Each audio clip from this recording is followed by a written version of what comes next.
Oh, it's not showing. Oh, okay. You son of a bitch. Starting recording. Tim, we're rolling. Tim, cut all of this. Jeff, you're a piece of shit. No. Hey, man, And can we welcome not... everybody. Can we try to show some restraint a little bit? I have to be the Derek and you don't. me. You really don't. Nobody episode. has to be the Derek. That's the fun part. But I'll also be the dad, so I'll lecture you about your bad opinions. A lot of the Derek and the personalities dad? you're gonna be That's a little... that's a lot too of big of a personalities this week. juxtaposition, yeah. I'm juggling so many things. Like balls. All right. Current Gen podcast, episode 79. I'm pretty sure Dan wrote this. As Dan said, the less sexy cousin of 69. It's very accurate. Okay. I'm Jeff, joined by Kyle and what's his name? Dan.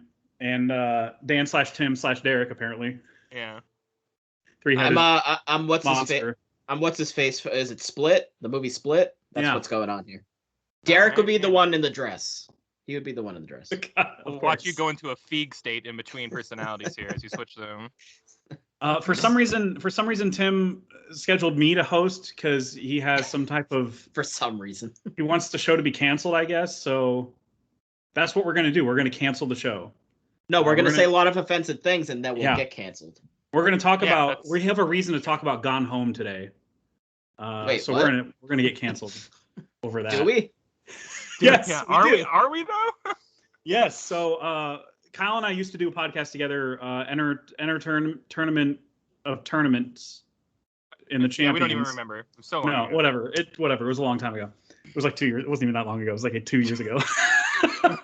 In a galaxy far, far. It used to just be tournaments of like games, movies, and shows. I'm sure we had some other things like stand-up comics in there too and stuff. So are we burning this show down and turning this show into that show? Is that what we're doing today? We're basically doing a tournament today. We can talk about stand-up comics. I mean, Bill Burr's the best. That period. End of story. Bill Burr, I don't even know if he made our bracket. I'm pretty sure he did. I'm pretty sure he made... I think he did make our bracket, yeah. Yeah, because this was a few years ago. This is before, like... I don't know. This is like before podcasts and... Well, not before podcasts. Before... I don't know. It was just before he went viral. Before TikTok was a thing. You know, like before... No, like Bill's been popular for years. I know he has been, but it's just it feels a little different now. I don't know. It just feels different now. Like Bill Burr's in Star Wars now. It's a new world, man. You know. Anyway, that's what. It is. So this show is actually no stranger to tournaments. Tim has done a few. He's done best of. I don't know if he started with 2010. I think he started with 2010. We did. Yeah, 2010. So we got up to 2011, 12, and now we're on 13. So 2013 is a really, really good year. So we're kind of screwed on who we end up picking. I mean, the top two are the no-brainers. There's an obvious answer. Yeah, there's two obvious answers, I feel like. We have a very reasonable panel here today. Yeah, this is going to be very long. If you choose wrong, I'll just think less of you guys. It's not a big deal. We're going to try to do it the way Tim did, where like you guys... The way we used to do it on the podcast with Kyle and I, it was like it was a pretty long debate, and I'd be in the whole episode. But the way you guys did it on this show was just kind of like, oh, we know what the answer is. Let's just move on. Like, you know, it was just there was no real debate until you got to an actual tough match. Basically, we try to be like, all right, if you haven't played the game like at all, then you kind of just can't vote for that game. Right. And if you haven't played either one of those games, then you just concede your vote. And like, let's just say all three of us haven't played those games. Then we just go to Metacritic and whatever is the highest. Exactly. So. I like that. So this is I did the formula the same way Tim did, except he had a rule in there about, you guys can feel free to pick a game and it replaces the lowest seed or whatever. I'm not doing that because we have a lot of other stuff to talk about. Let me go get my list real quick. Hold on a second. All right. Keep on going. I like how both of y'all disappeared from the screen right now. This is great. I forgot my beverage. This is great. I forgot my beverage. Right when I was about to explain the rules. Like, all right, you nerd. We don't need your rules, you nerd. So I just wanted to lay down the rules real quick. This is following what Tim did before. 36 games are on the list. 4 of the rounds are going to be play-ins. The games and the seeding I based on Metacritic, and some of those are like averages because Metacritic splits it up by console. So I had to take the average of those reviews, scores, and place it based on that. So like Dan just said, if none of us have played a certain game, it automatically loses. And if none of us have played either game in a matchup, then the higher seed will go forward. Or we just let Metacritic do it, however we feel in that matchup. And the winner is decided by a single vote. Just a simple vote. That's what it is. It's just, just like you guys have done before, just like Kyle and I have done before multiple times. And I followed his rule on deciding to exclude annual games like NBA, 2K, whatever, Madden, whatever. Basketball that year. And there were some obscure PC titles that were in there that I was like, no, nobody's going to know what these are, so let's remove them. DLC expansions, collections, remasters, those are all gone. So this has still ended up being a really big bracket. So I'm just going to go ahead and hit start on the stupid link. I'm probably gonna screw this up. I actually don't even know how to do this. I've never used this website before. Did Tim set this up for you? No, I did it using the same website Tim. Oh, okay. Gotcha. So this will be fun. All right. So the first matchup, we're gonna start with the lowest seed, wherever that is. Oh no, the first matchup is round 1. 32 seed versus 33. Battlefield 4 versus Splinter Cell Blacklist. Yeah, I was a little confused about. So there's like these like preliminary ones before we go to the actual full thing. Is that what? Yeah, these are play-ins for the first round, the official first round. So these are like qualifying rounds, I guess, for the lowest seeds. Fair. So this one, I didn't play Splinter Cell Blacklist, so my vote would have to be Battlefield 4. I don't know how y'all feel. I'm totally fine with Battlefield 4. Oh, you are? I haven't played either, so. But I know Blacklist is popular. Right? It's not bad. It's not my. Yeah. I like the one before it. Okay. Yeah, the one that they have the same kind of similar mechanics, but like the story and like situation, and the one before that one was good. Blacklist was kind of interesting, but Battlefield 4, like people still play that game today. Yeah, they do. I think Bruce Green is like his favorite game of all time. It is. Yeah. I think it still is. Like he still plays it. I think the right answer is probably Splinter Cell, to be honest, but it could be. That's not how this works. Yeah, That's not no. how this works. Unfortunately, not. Get your own list, guys, if you disagree. Right, and the fact that it ended up being that list. low in Metacritic should tell you a bit about this year, honestly. But the next matchup, still in the play-in round, the qualifying round, it's number 29 seed, Gone Home, everybody's favorite. Oh, you called it back. I see that. Yeah, it's the lesbian simulator. Let's get canceled. Right? Yeah, it's the Let's Get Canceled game. It's the lesbian simulator. You know what? There's no scissoring though in that. All right, I'm not gonna touch that. Wow. There might be. You don't know. There could be an Easter egg in the background that we just didn't. Secret ending. Anyway, how dare you? The winner of this inevitable matchup is Injustice: Gods Among Us. That's gonna move on, right? I mean, I think the thing is with Gone Home, like it was interesting. I remember it being interesting at the time because obviously I didn't know what like the twist sort of quote unquote was, and it like had like sort of like a spooky vibe. So I was like, all right, this is kind of interesting. And then when you find out what it is, it's like, oh, I get what you're doing, but it's like that's not what I wanted this to be. There were some bait and switches that made like some of the letters you read. You're like, is something supernatural going on here? Right. I don't know. I thought the journey of that game was really good. Yeah. And I didn't hate the ending. I mean, I thought the whole game was really I played good. it a few years after all the backlash, and I was already in the group by that point, so I already saw everybody crapping on the game, and I expected it to be like total we're garbage. the only group that has backlash on that game. To be honest. No, yeah, you're right. Yeah, right. Everybody hates that. The game wasn't even on my radar until I joined the group. So, but by the time I played it, I was aware of that. And then when I finished it, I was like, why did everybody hate? Like, I didn't love it, but I just didn't get. I think the messaging is nice, and it's good that it exists. That kind of thing is important. But like the way that they delivered it, like at first advertising it, that's not what it made you think. So it's like Kyle said, bait and switch. So. All right. Well, so Injustice moves on, obviously, right? So I mean, really, the bait and switch was an Injustice, is what it was. Yeah. Oh, wow, that's good. Are we choosing Injustice? I really like the story of Injustice. I think it's good. I've heard they're excellent. So that's mostly why I want to pick Injustice, because the story is awesome, even if I suck at the fighting. Injustice it is, yeah, Jeff. Let's go. Let's move forward with it. All right, whatever. It's unanimous. We're moving forward on that one. The next matchup is I actually had to exclude some obscure titles to make room for one of these. But the next matchup is number 31 seed Wolf Among Us versus number 34 seed Shin Megami Tensei 4. First off, Jeff, I'm so happy that you put Shin Megami Tensei in there. Thank you. Tensei. It looks like Tensei to me. I don't know. Can I just ask, because I can't see the list and I forgot to look at the list. That's okay. Did Metal Gear Revengeance make it on here, or do you not put that on here? Can you put that on? It's like one of the greatest action games of all time. Are you kidding me? Yes. Is it? Oh, okay. Platinum Games. So dude, can we just Automata? People who made Nier Automata made that game. Can we just replace Shin Megami? Because I actually never played that one, and I don't care about Wolf Among Us. So let's just put. How dare you? Let's just put Revengeance there. Let's just put Revengeance I don't there. care about Wolf Among Us. I'm saying like I don't such a read good game, comics. though. I don't read graphic novels. I don't care Uh-huh. about so I have no connection to that. Yeah, I let's get have Tensei to. out of there and at least put on Revengeance. Because And I'm assuming then neither give of y'all it to have played Shin Revengeance. Megami Tensei. And then give it to Revengeance because that's what Dan and I Yes. choose. Yes. You guys are such jerks. Metal Gear. Metal Gear Rising. Okay, yeah. So it was in Yeah. the low 80s. That's why it didn't pop up yet. Ah, Okay. Well, wrong. It's high 90s on that one.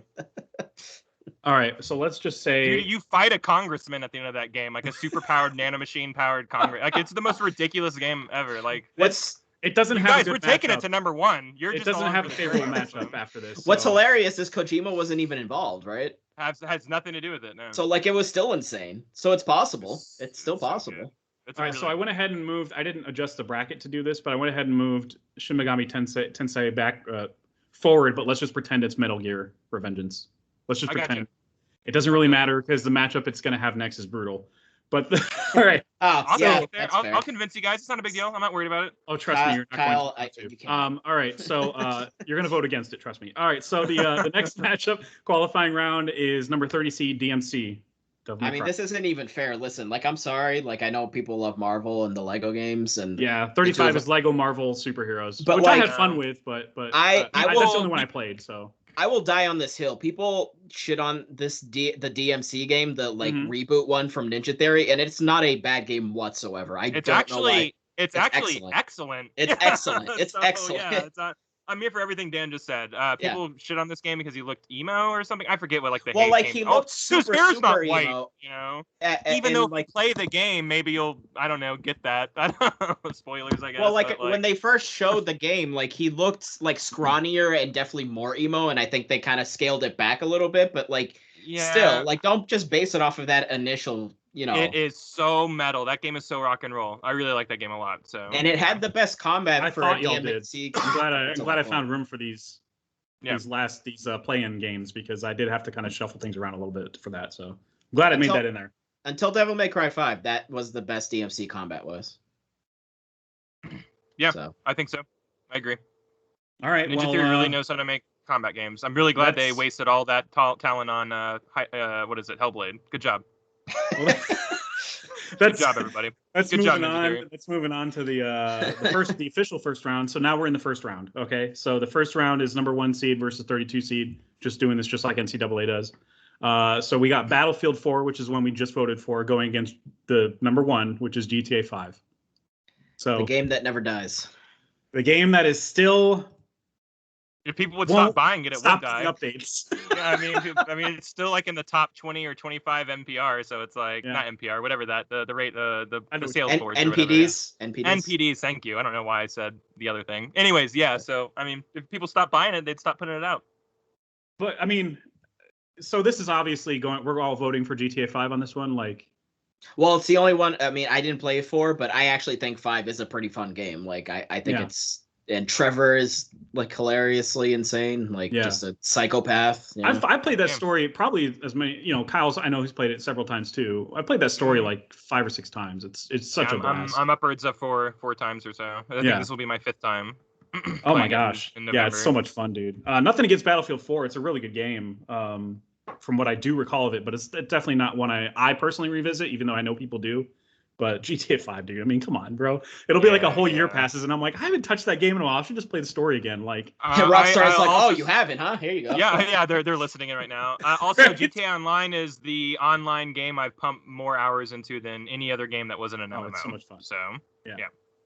And the game modes that they keep dropping are just even more outrageous and fun. You can just get more story. Every quarter, it feels like there's a huge content drop. It's insane.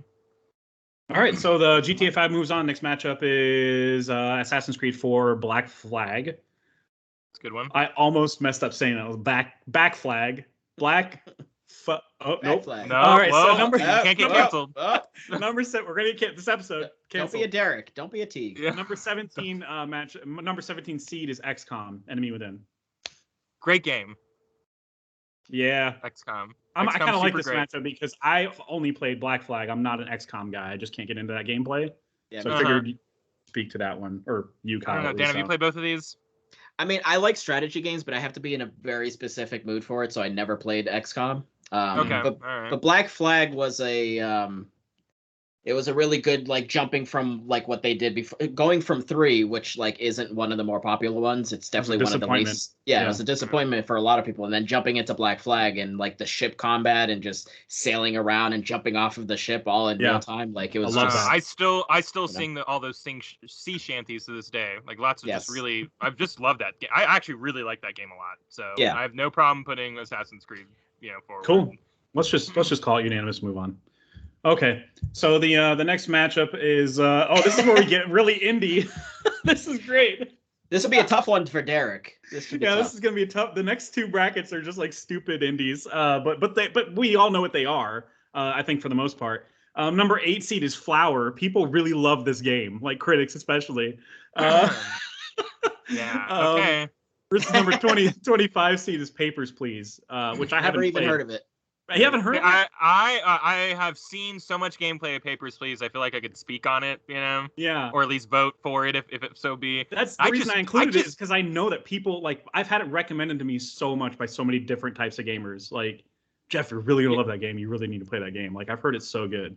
It seems super fun, or super ridiculous rather. But like Flower, like I like that studio a lot. I hate that game. That was the first game that was one of the first games I played on PS4 when I finally got one. It feels like I was like, what is this? It's like, what are a you Windows doing? screensaver. Like it feels barely like a game. Like I don't know. It also it's requires really the motion stuffs, and it's it's not fun. Out. Like it's not fun. I will not put that game forward. I'm sorry. Okay, that's fair. I won't allow that's it. Fair. Can neither of these make it through? We're gonna break the rules, even though like I've only played Flower, Kyle's only played Flower, but we're gonna go ahead and just move Papers, Please forward. Out of spite, just out of pure spite. Well, no, hold on. We got to go to Metacritic, right? Let's go to Metacritic. No. Let's do that. Metacritic has Flower higher. All right. Well, then put Flower forward. It's gonna get killed next round, anyways. Who cares? Oh yeah. Well, I don't know about that. This is the indie round, so I don't know. Tough to say. All right. Well, I'll just move it forward. Who cares? Okay, I'll move Flower forward. Stick to the rules. Tim has good rules. Let's stick to them. Sticking to Flower, moving forward. Then hold on, case, Dad's coming through. Jeff, follow the rules, or I'm gonna send you to your room. All right, there you go. All right, the next matchup Tim, is. Was that you? Yeah. Next matchup, 9 seed Fez versus number 24 seed Pikmin 3. Never played Fez. Don't like Pikmin. So take it away, guys. I haven't played either one of these. Fez, I played like a really little amount of Pikmin 3. And Fez, I played like a good chunk, but I never finished it. I do think it is really fun, but I know the developer is just a huge asshole. Such an asshole. So out of spite, we're gonna go with Pikmin. Yeah, it's Phil Fish. Yeah, let's do Pikmin. I'm here for it. Yeah, hey guys, I've totally played Pikmin and it's moving forward. Phil Fish, you have no place on this show. So to give an actual answer though, Pikmin is incredibly unique. So let's really agree with that. So yeah. All right, that's fair. Can I just say my hate comes from me just being a stupid person and not being able to solve the puzzles. That's actually where my hate comes from with those games. Sure. All right, next matchup is number 4 seed Super Mario 3D World versus this is where Injustice landed. Super Mario 3D World is number 4, so that means like critics and fans alike, like regular gamers, I guess, really responded to this game. It's a good game. I like it. I mean, I like it more than Injustice. I can play it better than Injustice, so I guess I like it more than Injustice. Mechanically, it's probably a better game. Yeah, you said, Injustice is known for like having a really like awesome, unique DC story, but like yes, 3D World is super fun. It's just incredibly fun. And I really like Mortal Kombat, but talk about like a fighting system to me that gets old very quickly. Whereas like I feel like the staying power of other fighters like kind of stick around longer. And I really like Mortal Kombat, so it's just like I'd rather play Mortal Kombat than DC Injustice. Like that's fair, I guess. I don't know. I don't know if I feel the same because of playing as DC heroes and beating the crap out of each other is kind of more both appealing. Of those games are really good. I'm more of a Marvel guy, so if it was Marvel Injustice, then that would be one thing. But I get that. Well, yeah, Super Mario 3D World is. I mean, I'm still like kind of in the middle of playing it on Switch because it just came out for Switch. Was it this year or late last year? With Bowser's Fury, I think it was. Yeah, it was. Was it this year? This is my first time playing it. I think it was this year. Yeah. This is my first time playing it, so I like it, but the reason I sound hesitant is because I suck at it, so therefore I'm not moving forward a whole lot. Whatever. It's just a huge adjustment for me to go from Odyssey to that. even though it's not. It's a different 100% style. different, but yeah. Yeah. Slightly different style. Give it to Mario. I think Mario deserves it. Yeah, Mario deserves it for sure. So the next matchup is 13 seed Crusader Kings 2 Old Gods. Pretty sure that's a PC game, right? Maybe Tim would probably been able to speak to it if he were here. Versus number 20 seed Guacamelee. Hey guys, very popular. Guacamelee. Dude, Guacamelee is excellent. That's a fun game. That's why I included it, because I knew it got a sequel, and I was like, surely somebody's. Guacamelee is a really fun Metroidvania game. It's very fun. It looks really fun. It gets super hard towards the end too. Right. It's fun. So none of us have played Crusader Kings, I assume. No. I heard it's like amazing or whatever, but okay. Probably just go Guacamelee then. All right, cool. Guacamelee moves forward. Hey guys. It's the progressive choice because it's the progressive choice. It's a Spanish game. It's a diverse choice. There we go. Mexican game. Very, very inclusive this episode.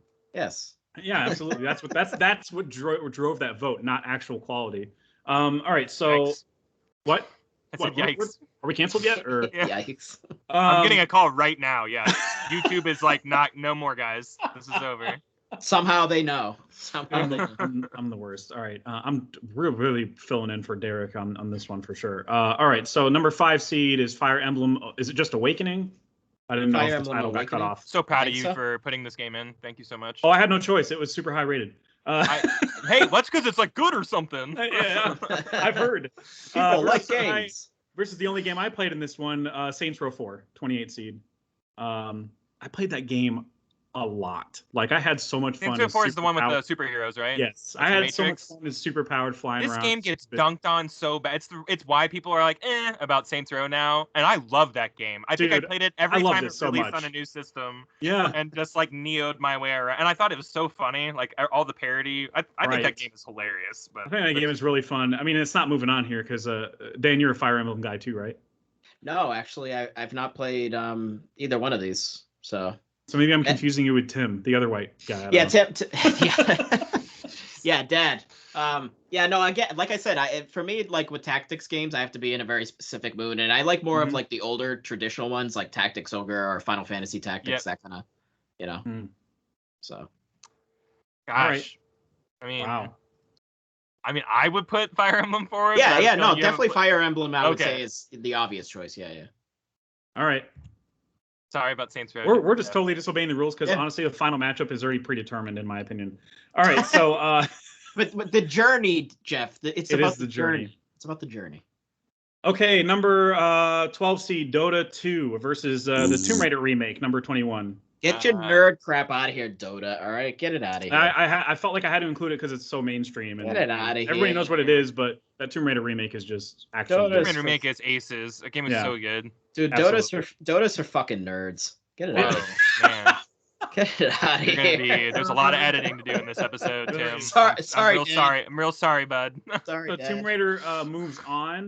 The next matchup, this is where Shin Megami Tensei, I'm sorry, Metal Gear, my bad, I already forgot. Thank you. Metal Gear Revengeance has to die a beautiful death against Last of Us. Oh, I don't know, guys. Can I make a case real quick? Or? Oh my god.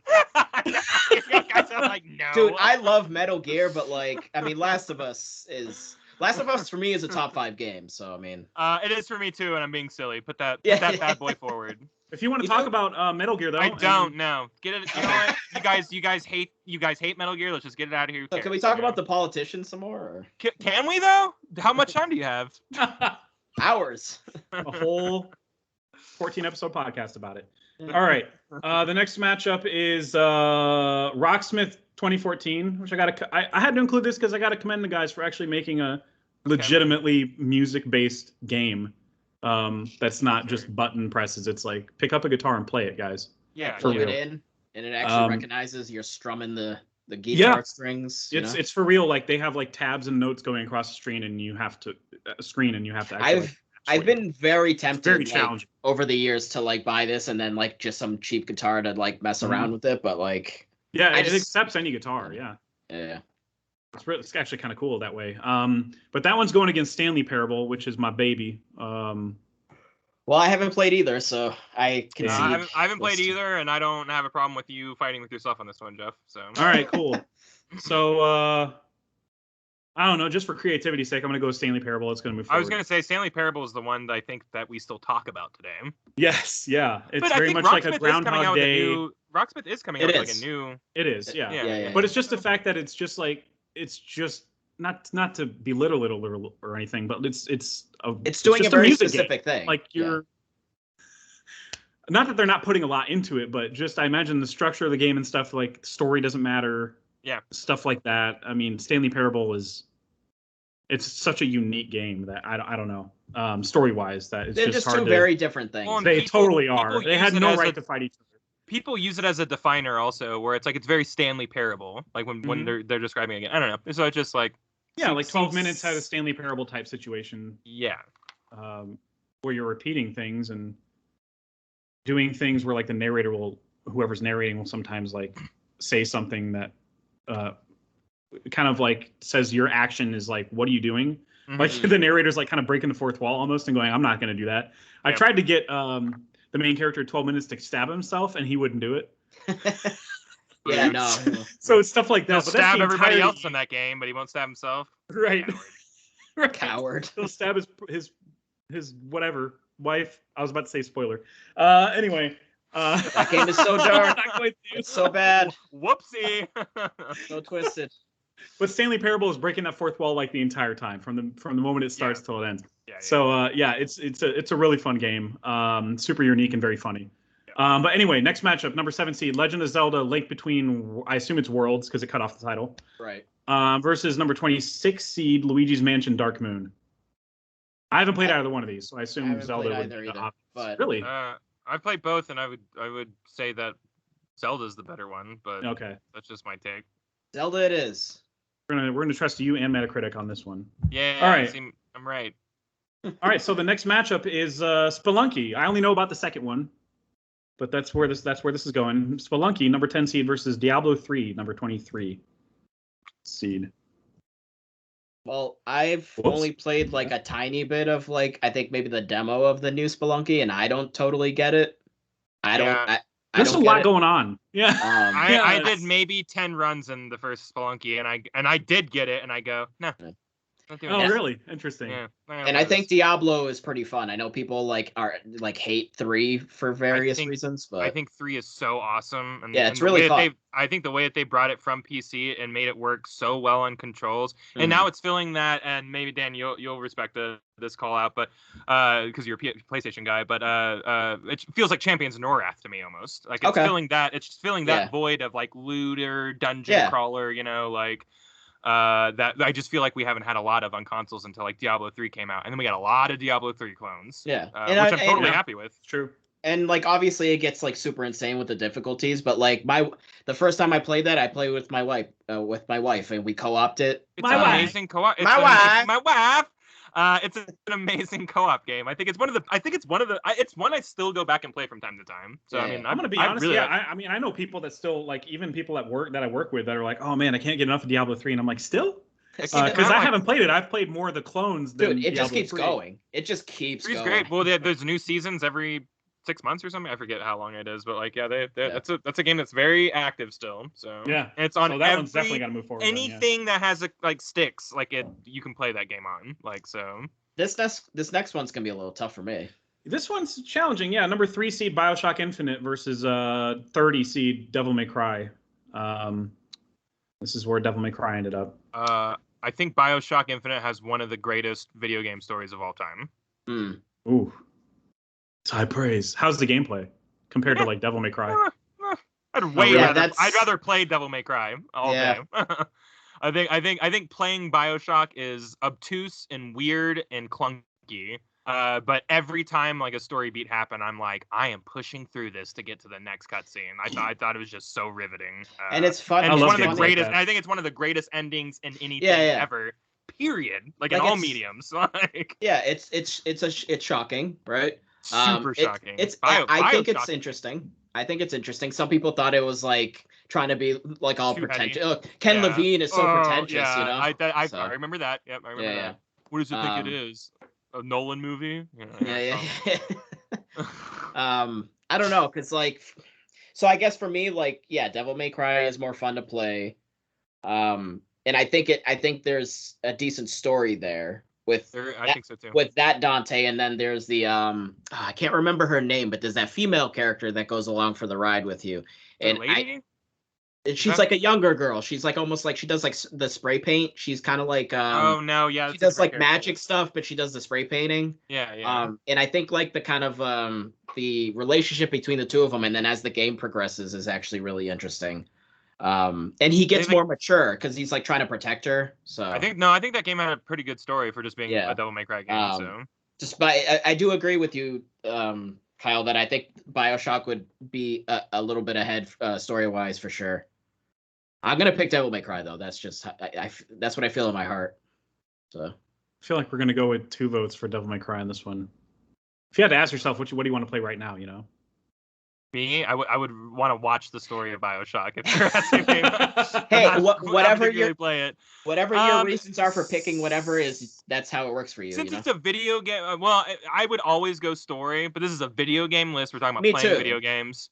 So let's go Devil May Cry. I'm here for it. I think that game gets totally torn up on, and we're gonna take it all the way to the end, guys.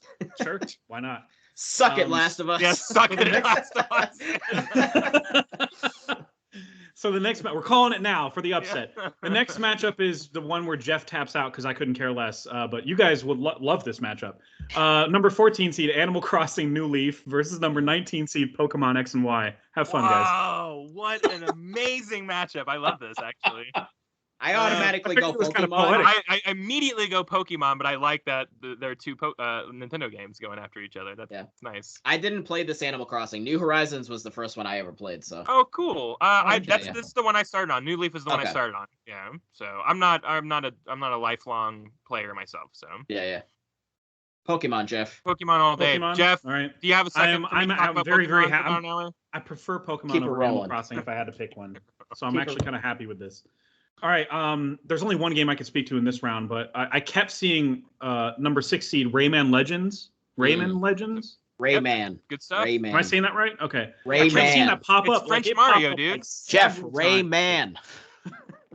I've never played it, so I don't know. It's French Mario. Jeff, you have to actually. Jeff, it's French Mario. You have to play this. It's one of the best platformers ever. It's super good. All right. Well, it's going against Kentucky Route Zero, which is the game that I love. That it started this year. This game started that long ago? Yes, dude. There were years where like a full episode would not come out. People are complaining about Life is Strange episodes taking 3 months, and this game's been coming out for 10 years. What they did in 2013 was the 2013 they released 2 episodes, and then it took 2 or 3 years for episode 3 to come out. Another 2 years for episode 4 to come out, and then when 5 came out, they came out with TV edition, which was last year. Telltale even has a better turnaround than that. Right. Well, Telltale I think it's because it's like a small. And then came back. They did. That's true. They were necromancied back together. I think it's because they just have a super small team. Yeah. Who apparently does this as a hobby? I have no idea. I'm just guessing. Listen, we're going with French Mario here. We're going with French Mario. I'm gonna get it on your radar, Jeff. Pick it up on a Steam sale or something. This game, you played this game, haven't you? Cam? It was. Oh, I love Origins because it was a little more. I don't know. Origins felt like it had like an actual world because it was almost sort of like that world map a little bit. And then Legends kind of like made it almost like mission based, which was like the structure of it I didn't like as much, but like it's still like the same excellent gameplay. So when I say one of the best platformer, I'm actually referring to Origins. That's right, because that came out first. But yes, but this is just that, but like they just changed a few things around. Yeah, but mechanically they're about the same. Oh, cool. Yeah, which is to say they're both really good. Yeah, they're both amazing. And I need to play them. Okay, gotcha. Absolutely. Yeah. All right, so the next matchup is interesting. It's the last one in the first round. Number 11 seed Brothers: A Tale of Two Sons versus number 22 seed Hotline Miami. Oh, wow. Yeah. Wow. I mean, I played Hotline Miami 2. I don't know if that improves upon so much of the original. I would say Hotline Miami 2 is so amazing, but like Hotline Miami 1 is very, obviously it's on the list. It's very well regarded. I mean, we got 2 because 1, but 2 like really like it's great. Really ups the ante. Yeah, Okay, two cool. is super- I finished the first Hotline Miami. I didn't play Brothers, so I automatically pick Hotline Miami. Oh man, Brothers is so good. Yeah. Brothers I've heard has it. a- I've heard it is. I yeah. love Brothers has Brothers, a man, wonderful yeah. story. Yeah. Yeah. The music And the Hotline gameplay Mi- is interesting too. The music on Hotline Miami is amazing though. Like, Oh, it's so good. absolutely. Yeah. I think I'm gonna have to go Brothers though. I think that story is Even is the just gameplay too in good. Brothers is interesting of having to control two characters two with analog one with sticks. each. Yeah, with one with each Yeah, stick. yeah. Very very interesting setup. Yeah. Yeah. So that moves on. Now we're in the court. Is this quarterfinals? Jesus. All right. Well, we'll move on a little faster. All right. So Well, the we've already first said round- things about these games, so let's just pick. It's true. It's true. Yeah. So first round is GTA 5 versus Black Flag. Oof. GTA 5. Yeah, GTA 5. Clearly, No right? oof. There's no oof about it. GTA 5.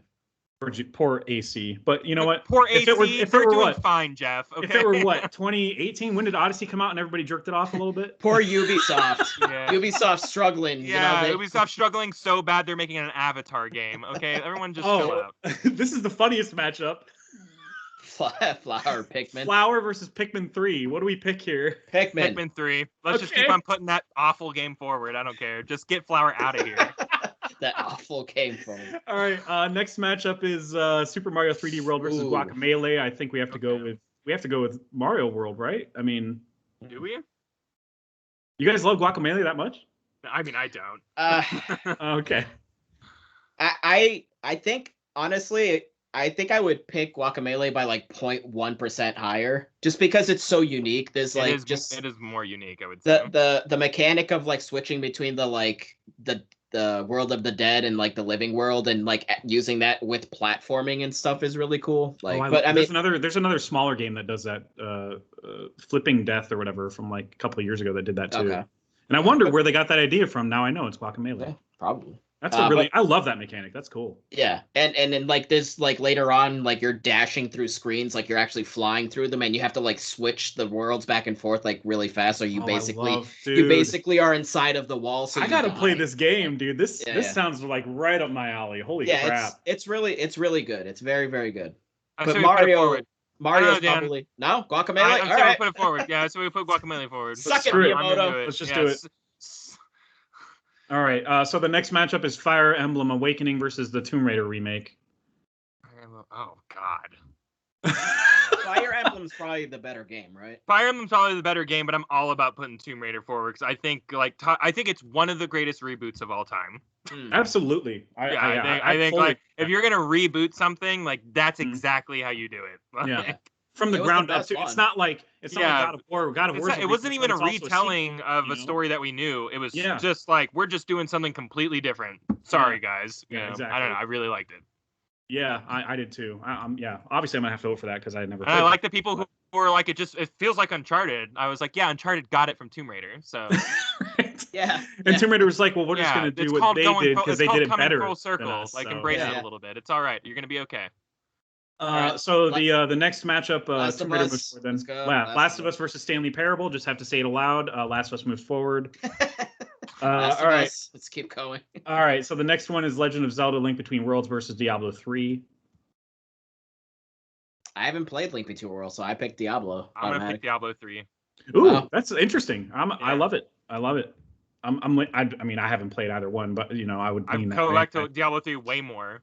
So yeah. That makes sense. Next matchup is where Devil May Cry landed. Devil May DMC. Cry. Let's keep going. Pokemon X and Y. Well, we're gonna. Yeah, dude. DMC. Let's keep it going. DMC, keep going. DMC. All right, Rayman. Suck it, Pokemon. Rayman. I want to say Rayman. I'm gonna punch you. Rayman Legends versus Brothers.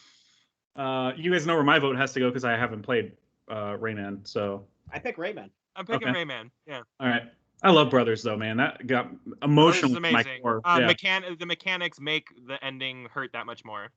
Dude, the ending, like, there's an ending mechanic involving just a simple button press that made me emotional, and that's what I'm saying. Like the mechanics are like are front row of why like the game emotionally hijacks you. It's one of the. I think it's so great. Hey guys, in the semifinals now. This is just not even fair. What are we gonna do? I don't know what to do. GTA 5 versus Pikmin 3. I don't know what to do. Should we phone a friend? It's just not fair. Yeah, can we call Derek? Can we call Derek? Yeah, can we call Derek, please? Yeah. He'll be like, first of all, how did it get that far? Yeah, he's gonna be mad that it's even in the list. Right? Oh man. We're just assassinating these Nintendo games. We're like, get these out of here. Like Flower developers, you make pretty games, but like, get it out of here. What are you doing? Sorry. So Guacamelee versus Tomb Raider. Tomb Raider for me. Okay, Tomb Raider for me too, obviously, because I haven't played the other one, but the other one sounds really great. I guess you guys hate Mexicans. I see how it is. Wow. We love Japanese people, so boom. Yes. Wow. Okay. Yeah. I'm not going to say yes or no to that. All right, here we go. No comments. No comment. You can't even denounce race. No, I can't. Too political. I don't want to be political. Too political. My website's not loading for some reason now. But the next matchup anyway is Last of Us versus Diablo 3. Last of Us. Keep it Last going. of Us. All right. I'm all on that train. I don't care. Sorry, Blizzard. I don't care. There's no room for you on this podcast anymore. This website is really being really slow now. Oh no. It's coming to a head. It can't handle it. Yeah. Every time I try to update the. All right. Whatever. Next matchup: DMC versus Rayman Legends. All right, that one's actually a little tough for me. Okay. I'm gonna go DMC. It's not tough for me. I'm not even trying to be goofy either. Like, let's bring it to. I'm like literally. I like DMC more. So. Yeah, I'll say DMC. Yes, we're doing it, guys. We're doing it. Well, I think that's about as far as it goes, Kyle. It could be. I mean, yeah. All right, so the next matchup is GTA 5 versus Tomb Raider. GTA 5. Yeah, that's what I was leaning towards as well. How do you do such an online mode that's I guess we're just sexist, right? We don't want to pick the female lead. So I honestly think the third place matchup will be more interesting than the final matchup. Didn't the writer of Tomb Raider just say how mad she was about all male Grand Theft Auto 5 super recently? Oh, was that who that was? I thought so. Yeah, I think that was that writer. So we definitely are pissing her off right now, and I'm sorry. Can you send it to her? Like when we're done recording, just send it right to her. Yeah, but Last of Us has Joel and taking care of Ellie near. Anyway, so Last of Us versus DMC. I mean, Tomb Raider writer, not the. Yeah. Anyways, whatever. What is it? What? Last of Us DMC. Oh yeah, I mean it's got to be Last of Us. Sorry, DMC. Yeah. You had a good run. You had a great run. What an underdog. Yeah. Yeah. Absolutely. Right? And hey, what I thought would happen when I made this bracket happened. The number 1 seed and number 2 seed ended up in the finals. Because it's like a no-brainer. Had this conversation. Yeah. It's a no freaking brainer. How do GTA 5 and Last of Us being the best game? Like honestly, like that's what made 2013 such a bright year. Both of these games are my top 10 games of all time. Just yeah, FYI. Same here. Actually, I would say Last of Us 2 because I don't have 2 of the same franchise in my list. Sure. I would say Last of Us 2 goes up in my top 10 of all time. I'm not woke enough. I still like 1 better, but I love 2 a lot. I love 2 so much. Let's I think 2 start. Is what it is. Kyle, I think 2 is awesome. You know? Don't start, Kyle. Don't do it. Don't do it. I like that game. I like 1 more. Yeah. No, I honestly. Because you're a man. No, it's not even about that. I think. Get out of here. There are certain reasons that you can't even actually say. I'm gonna guess, Kyle. Right? Yeah. Comparing to 2, so. Yeah. So I don't know where to vote on this one, GTA 5 or Last of Us. I mean, for me, it's Last of Us. Just the story, like Kyle was saying earlier about story. Even though I picked DMC versus BioShock, because again, I recognize BioShock probably does have the better story. Sure. But yeah, Last of Us is just like that. Just hits you right in the gut, dude. That game. It does, and that's why I'm never going to play the game. But GTA 5 I'll play all the time. Since we can talk more about Last of Us than Last of Us 2, I can say a little more about Last of Us. Like moments like where he looks at his watch when like Ellie does something that reminds him, like stuff like that. Like I go, wow, they just literally took video games to the next level of storytelling with that type of like, because that's like cinematic, like something you would see in a Hollywood movie. You know what I mean? Mm-hmm. And it's just like. You don't get that style of storytelling, like even in a game like Mass Effect, where it's like robot people are talking to each other, you know, bad animation and stuff like that. But like, even though the story's really compelling, and you don't get those small little subtleties and stuff like that. So I feel like Last of Us pushed like storytelling and gaming so far or whatever. Well, I'm glad you mentioned Mass Effect because like that's the same generation, but like and that's PS3 360 generation. Last of Us is a PS3 game, and it's late gen. It's right at the end, but like it is. What they were able to do with that game on the PS3, like the facial animations and like it's insane, dude. It's really out of this world. But boy, I really like Grand Theft Auto 5 like a lot. Sure. Yeah.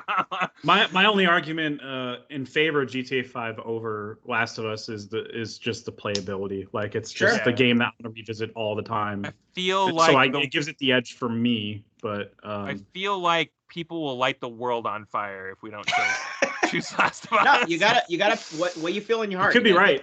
You gotta pick what you feel in your heart. And I feel like because of that, I'm gonna go Grand Theft Auto 5.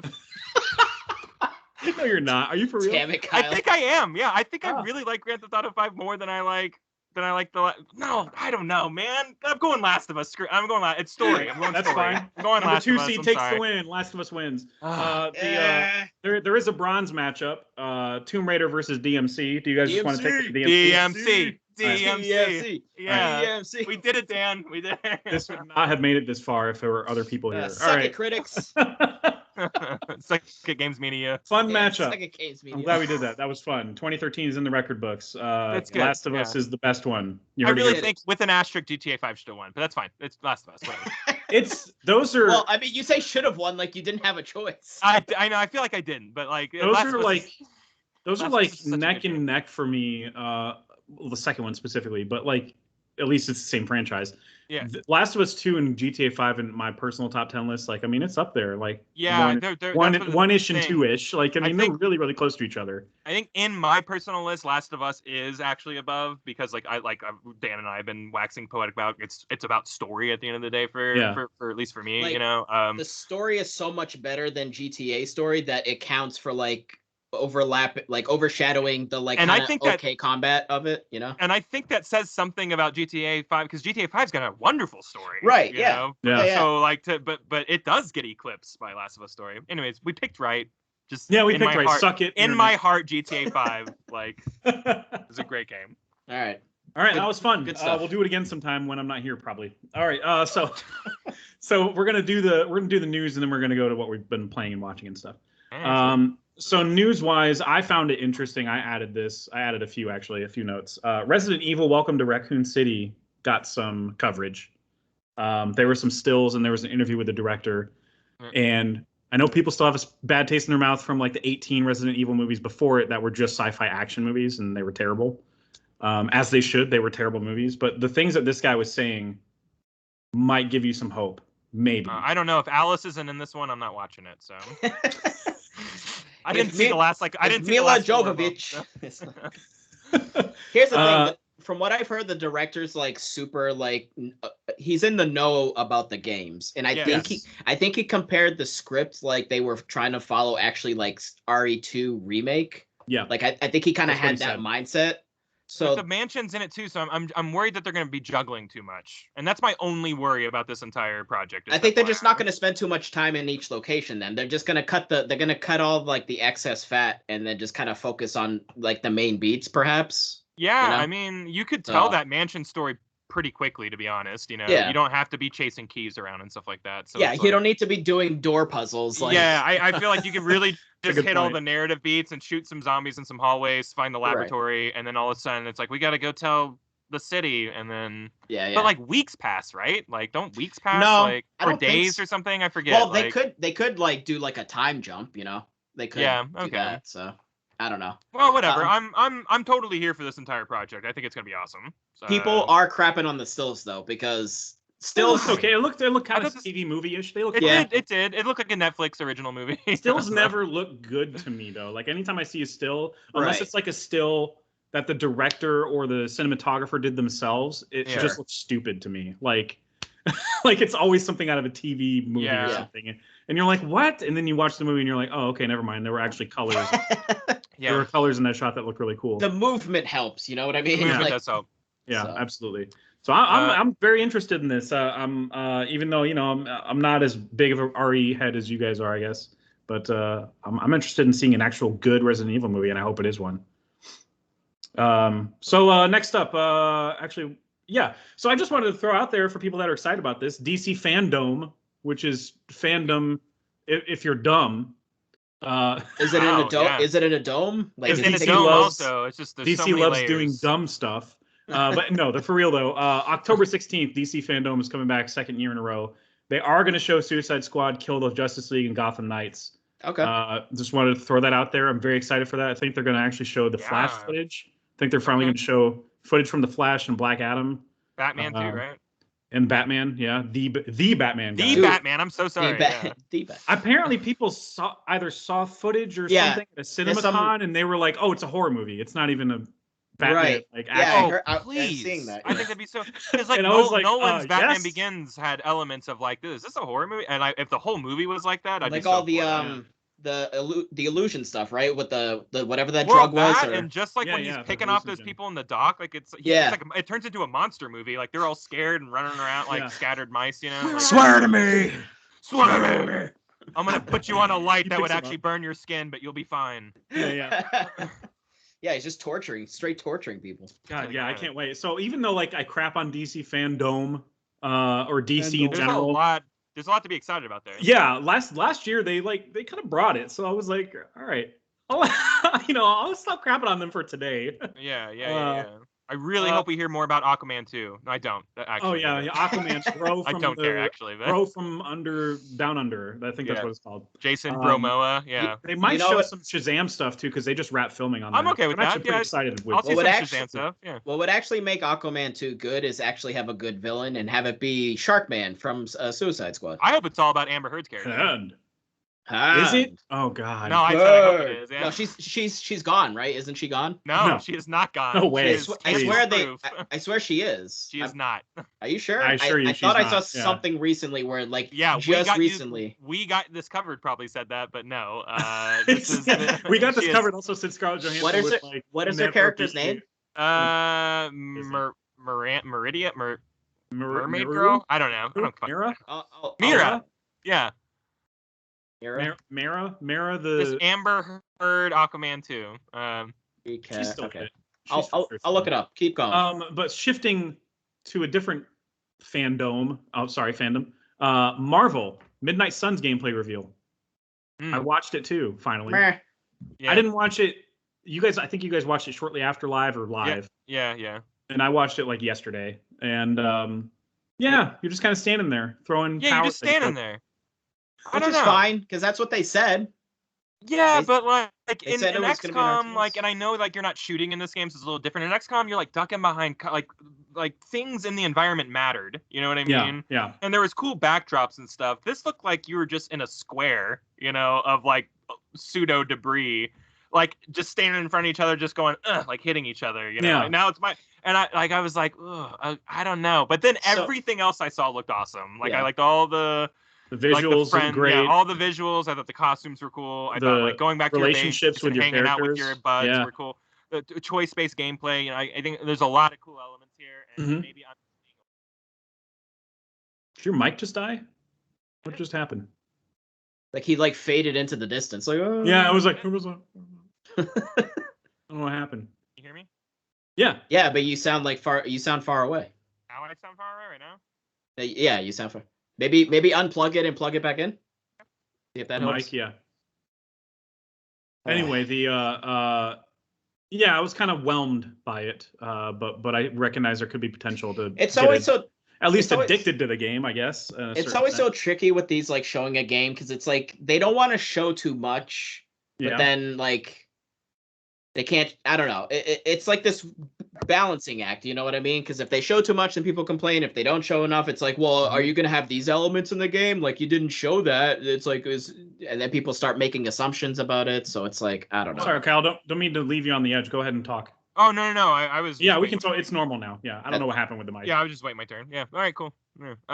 I was just gonna say the team up moves sound cool. Like you can do if your characters are standing next to each other. Like those are all. It's always a must in superhero stuff. Like I want to see people moving off each other. So looks cool too. Looks cool. I mean, I'm gonna play it. It's a Marvel game. Same here. So. I mean, exactly. That's how I feel about these types of games. Except for unless they're mobile games, I'm not gonna play your RPG or whatever. Even if people like it, I don't care. Stop it. Stop pushing it on me. I wanted to mention out there for the No Man's Sky fans that tend to jump on board whenever there's a new expansion for it. They did announce a Frontiers expansion coming. Well, actually, there's no date, but it's coming soon. It's like the 17th free update they've done. They're going to do alien settlements that are comparable to Mos Eisley, I guess you could say. You hear that, Kyle? You hear that? Star Wars. Star Young Wars. Link dead on the ground. Star Wars. The Star Wars. Yeah.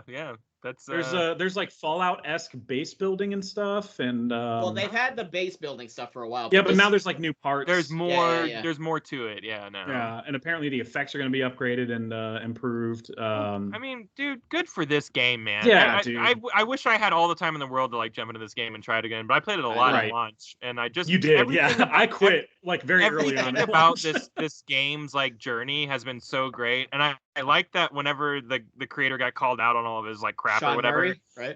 He just shut up and did the thing. All right, I'll just fix it, I guess. Yeah, because I remember like in it was one of those things where Cyberpunk had some of this too, where like people would just keep showing interview clips from before the game came out. And he's like, yeah, so you can go to where this player is and you can totally see them. And then like when you couldn't do any of that, people were just like hammering him for all that. Unlike Cyberpunk, who wouldn't shut up about like, hey guys, like it was actually they were blaming everybody. Like, well, the testers were kind of, No, Sean just like put his head down. Sean didn't say anything. Work, he never took interviews. He just fixed the game. Well, like, like it's just like he did it right. Like that's that how team, like that team is also way smaller than Cyberpunk. Than CyberConnect. I think it's really small. Yeah, it's super small. And they released a new game. Their game before this was Yes. Joe Danger, like a motorcycle like stunt game. Like it's really small.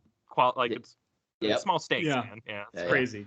It's crazy the amount of stuff they've been able to do and be successful with No Man's Sky. And the game is still only like 14 gigs. It's still super small. Like it's insane how small that game is. Like space wise. Procedural generation. Wild. That's what you gotta love about that stuff. Yeah. So I figured you guys could speak to the Dead Space remake presentation if you watched it, because I don't have any attachment to this. I'm just excited to play it.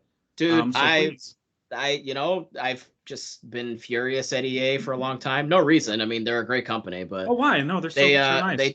They took Dead Space away from us, and that just wasn't okay. So I'm glad it's coming back. I'm very excited. The fact that like we live in a world where a visceral development team doesn't exist, like what's wrong with you? Like what? Well, there's a lot of things wrong with EA, but it's so crazy to me. But Dead Space 1 is awesome. I actually never played 2 or 3. I'm sorry, I did play 3. I didn't play 2 because you didn't play 2, but okay. Yeah, because I played co-op with 3. Someone was like, "Hey, do you want to jump?" I'm like, "Yeah, whatever." And I had no idea.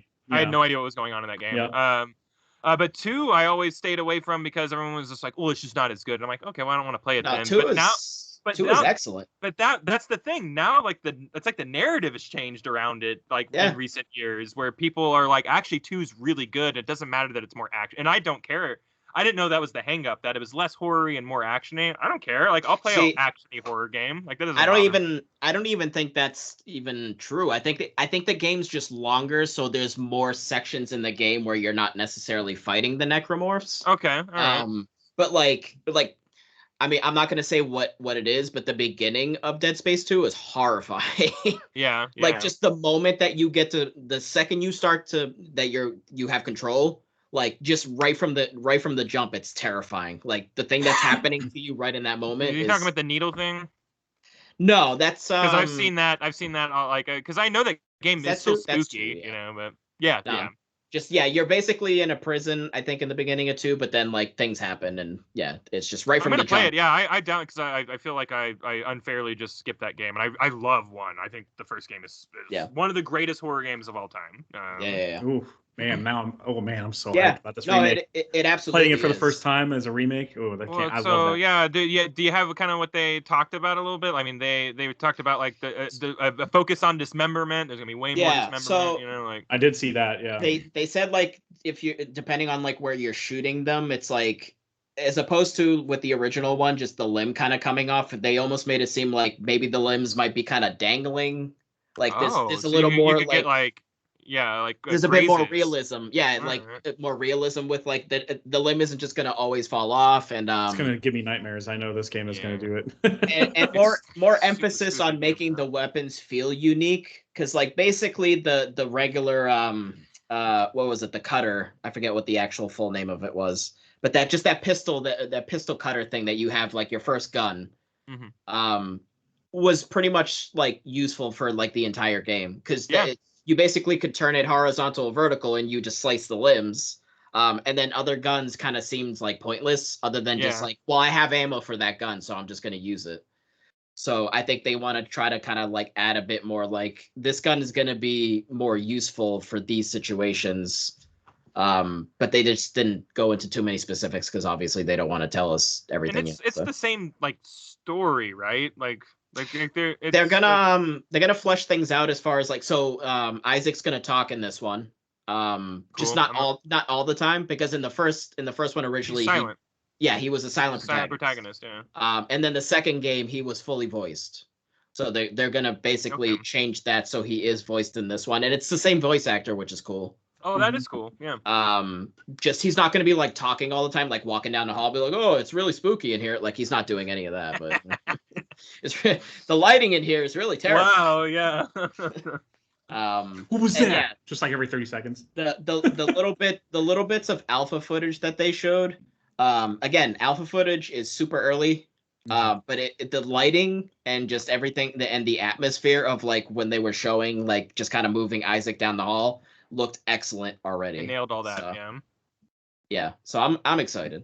Cool. I'm super excited. Yeah, if they're gonna like stretch that story out and add a little more context, it's just like, it's got massive Event Horizon vibes. It's got massive Alien, vibes like the first one. Very claustrophobic. It's super claustrophobic. You're walking down narrow hallways of this, now derelict ship or whatever, and it's just about you trying to get off it, and like your ship is just filled with these monsters. And what's cool is like, as you progress through the game, so you're going through different sections of the ship, because obviously you're like, well, crap, we're kind of stranded on this ship. We need to figure out how we're going to get off. So you're moving through the ship, but then you return back to older areas, which obviously a lot of people are like, well, that's dumb because it's repetitive. But the ship starts sort of changing, because the necromorphs, they're the people on the ship are, things start evolving, changing. The environment is changing as the necromorphs are sort of infesting everything more and more. So yeah. So I'm feeding off your hype, but I'm do it. I am very excited about this. Do it, Jeff. Should be. So I'm going to jump around. I'm going to move to Sony. We're going to talk about like presentations and TGS and rumors and stuff in a little bit. But I'm going to move to Sony and talk about Horizon Forbidden West. Because apparently this game is going to get like 5 separate versions of it released. Yeah. Instead of like a PS4, you buy a PS4 version and then later you upgrade it for like what, $15, $20, which is still kind of stupid, but they're not even doing that. They're all separate purchases. And there's like, there's like a collector's edition. That's like, obviously it's like $80 or something. And then like whatever. So the 5 different versions are that. It's like a PS4 version, PS4 collectors, PS5 collectors, and then there's something else. I don't know. But yeah, so not everybody's happy about this. Sony, you're so obnoxious, man. and honestly, it doesn't really impact any of us. We all have a PS5. We're fine getting a PS5. But I can look at this and still go, what the? What the I'm French toast? Can I play devil's advocate for a second? So it's interesting, right? When they announced this game, I'm pretty sure they kind of made it seem like it was just going to be PS5. But then they said it was going to be cross-platform, right? Yep. So then everyone complained about it being cross-platform. And now here we are with all these different versions, and people are like complaining about there not being a jump, like a free upgrade or whatever, of PS4 to PS5, when they were complaining already that a PS4 version exists anyways. So it's like, you can't even really win, right? Because it's like, well, and you complain that the PS4 version exists, so it's like, all right, fine. Like, well, if you're gonna do this, just don't release a PS4 version. No, right? Yeah, like, I'd rather not appease the people that were exactly that were wanting a PS4 version. Yes. Altogether, than just do this. Like, this is terrible. Or you just do the good thing, the good customer service thing, and upgrade it for free. It's not you a just big deal. free. It's yes, free, yeah. Exactly. I don't know why it's maybe Xbox that's indicative of how much work goes into the PS5 version. Is that hey, we want to charge people for it because it's actually more work than you think it is. You know, I want to believe that's the case, but I know it's not. I know it's like greed and money and like. Yeah, there are already games that even at Sony, like I know that it's not really comparable or whatever, but Last of Us 2, their PS5 update. I know it was just an up-res or whatever, but the point is that it was free and it looked even better on your PS5 if you had a regular TV. It's got the 60 frames now. So. Yeah, exactly. And they did the same thing for Zero Dawn just recently after after opening night, I think. So I mean, it's possible to do it. I just don't understand. It's whatever. Whatever. It doesn't impact us, I know, but it super doesn't impact. I don't know. And apparently they wanted. Apparently, not all versions will have a photo mode either. I didn't even look. So I read into that. Okay. Certain versions will have photo mode unlocks, but photo mode is standard across all versions of this game. I figured. Okay. So maybe there'll be extra filters or things that the PS4 can't handle or something. No, that like certain versions that you buy, like the collector's edition of either or, will have extra photo mode stuff. You know, but like photo modes, because it says photo mode upgrades. That's what it says with an S at the end of it and everything. Everyone just wasn't reading right. It still seems silly though.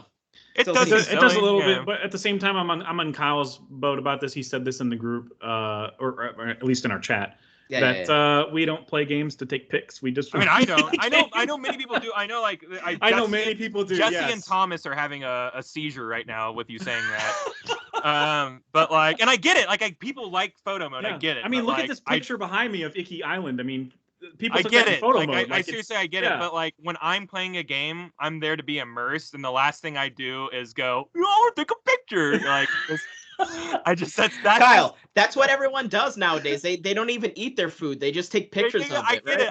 I don't do that. So I don't do that. I'm not a food picture taker either. So I don't know. It's just maybe I'm broken. I don't know. I think it's just the general notion. You and I are the same way, dude. It's just the general notion of them being like, nah, you gotta buy either this version or this version. But it's like it's the same company. It's Sony. It's a first party game. Like, you know, it is pretty baffling considering.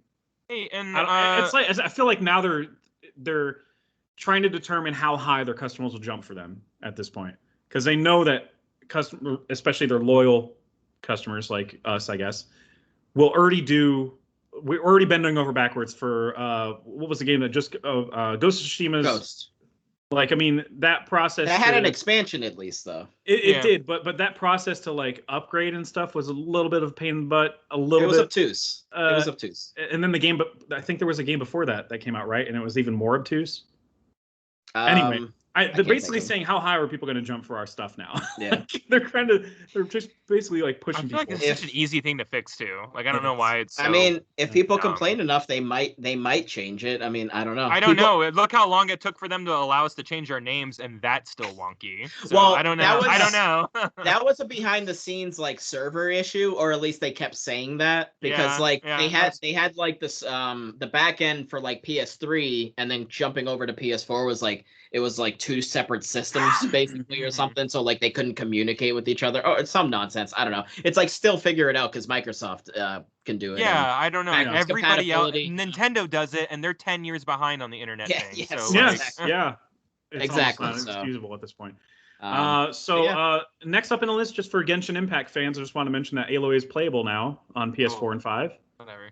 And it's not a free upgrade. No, is it not free? Well, no, it is. I was just trying. Oh, okay. I was trying. It would be in line with what Horizon's You have to pay. You have to pay $80. You have to buy the game, the Horizon Forbidden West, to unlock. And then you get it unlocked in. Yeah. No. But, she's she's got her own skill set and stuff. People that love that game, whatever, go have fun playing as Aloy. You're playing a mobile game, guys. That's fine. It's fun for the first 10 hours. I played it. Yeah, I put like 8 hours into it. I'm not. But it's a mobile game, so it's pretty much mobile game. Yeah, it's a pretty much mobile game, guys. Playing a mobile game. It's still fun. It's fun on. It's fun. Yeah, PlayStation, but like it's the veneer. Well, is, so like, very mobile. You guys very are being much like I should be touching the screen right now. You guys are being cartoon characters. it's not quite a mobile game. It just has the bullshit of a mobile game. It does. It literally is on mobile too, isn't it? No, yeah, it is. Yes. Yeah. Like so, Yes. So I'm going to move to Microsoft real quick and just mention this for fellow PC gamers. Windows 11 is launching October 5th. Rollout is going to be phased. You have to look up your specs on your computer, see if it will match my Windows 11 specs, like chipset wise and stuff like that. But basically, if what? How much does it cost? It's free, man. Free. This is free. If you have a compatible Windows 10 device, it will just upgrade automatically. You'll get a notification that says, "Hey, if you want to upgrade, here's the upgrade. It's available," and you can pause it. But it's totally free. Windows 10 support doesn't end until October 2025, so no pressure. But I mentioned this here because Microsoft, and of course they're going to say this because it's their product, but they are saying that it is the best OS for gaming because you're going to have auto HDR. I think that's one of the main features that they're pushing right now. And Game Pass app is going to be built into the OS, basically. So it's, so you don't have to worry about in a separate install, I guess. But yeah, for PC gamers like me that are on Microsoft, I don't know many that aren't, that are on Windows, I should say. Yeah, I'm actually pretty hyped for it because I know there are people that are like Windows 7 was the best, but like once I got used to 10, it was like, guys, Windows 10 is actually pretty good and intuitive. Like you just have to, know how to use the hotkeys. I mean, there's nothing wrong with 10. 8, we can have a talk. 8 was a mess. I'm a Vista guy myself. So. Yes. Nobody's a Vista guy. Dude, my Vista had no issues. Are you serious? I had all the problems in the world with my Vista. Yeah, I had nothing but problems. I was definitely being dumb about it. I thought it was funny because like, why does everyone hate this one so much? Imagine that. Yeah, you feel crazy sometimes. You're like, I don't like my work's just fine. Like, yeah. All right, so let's talk about conferences and rumors and stuff. TGS is coming. I don't know when that's coming up, by the way. Is that this month? So it's September. End of this month, yep. End of this month, cool. Okay. So we do have TGS come up. Some rumors around there are regarding Square possibly showing Final Fantasy 16, even though the producer says probably not going to happen. So Yoshida has said before that he doesn't like the piecemeal delivery of information. He doesn't like doing little chunks here, little chunks there. He wants to make sure that the game is pretty much done.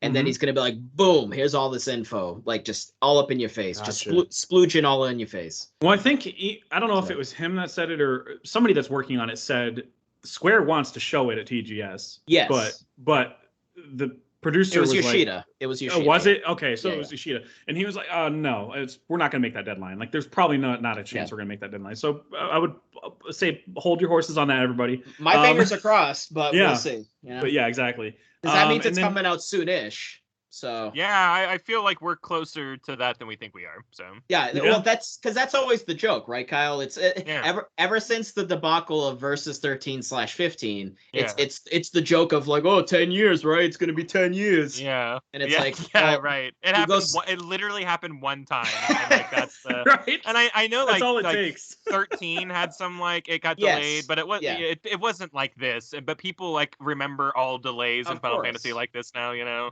Of course. Even 7 Remake technically took like from when they actually announced it to when it came out, it was like 5-6 years, but that's because there was all the stuff going on with like the CyberConnect. Where they fired those guys and restarted the game. They brought it in house. So they started completely from. I don't think they kept anything from Cyber because they're not even in the credits or anything, are they? No, completely scratch. So, completely from scratch. Sorry, guys who make the Naruto games. What were they thinking? Hey, those are fun. Those are fun. Are they Final Fantasy 7 Remake fun? But no, but they're fun.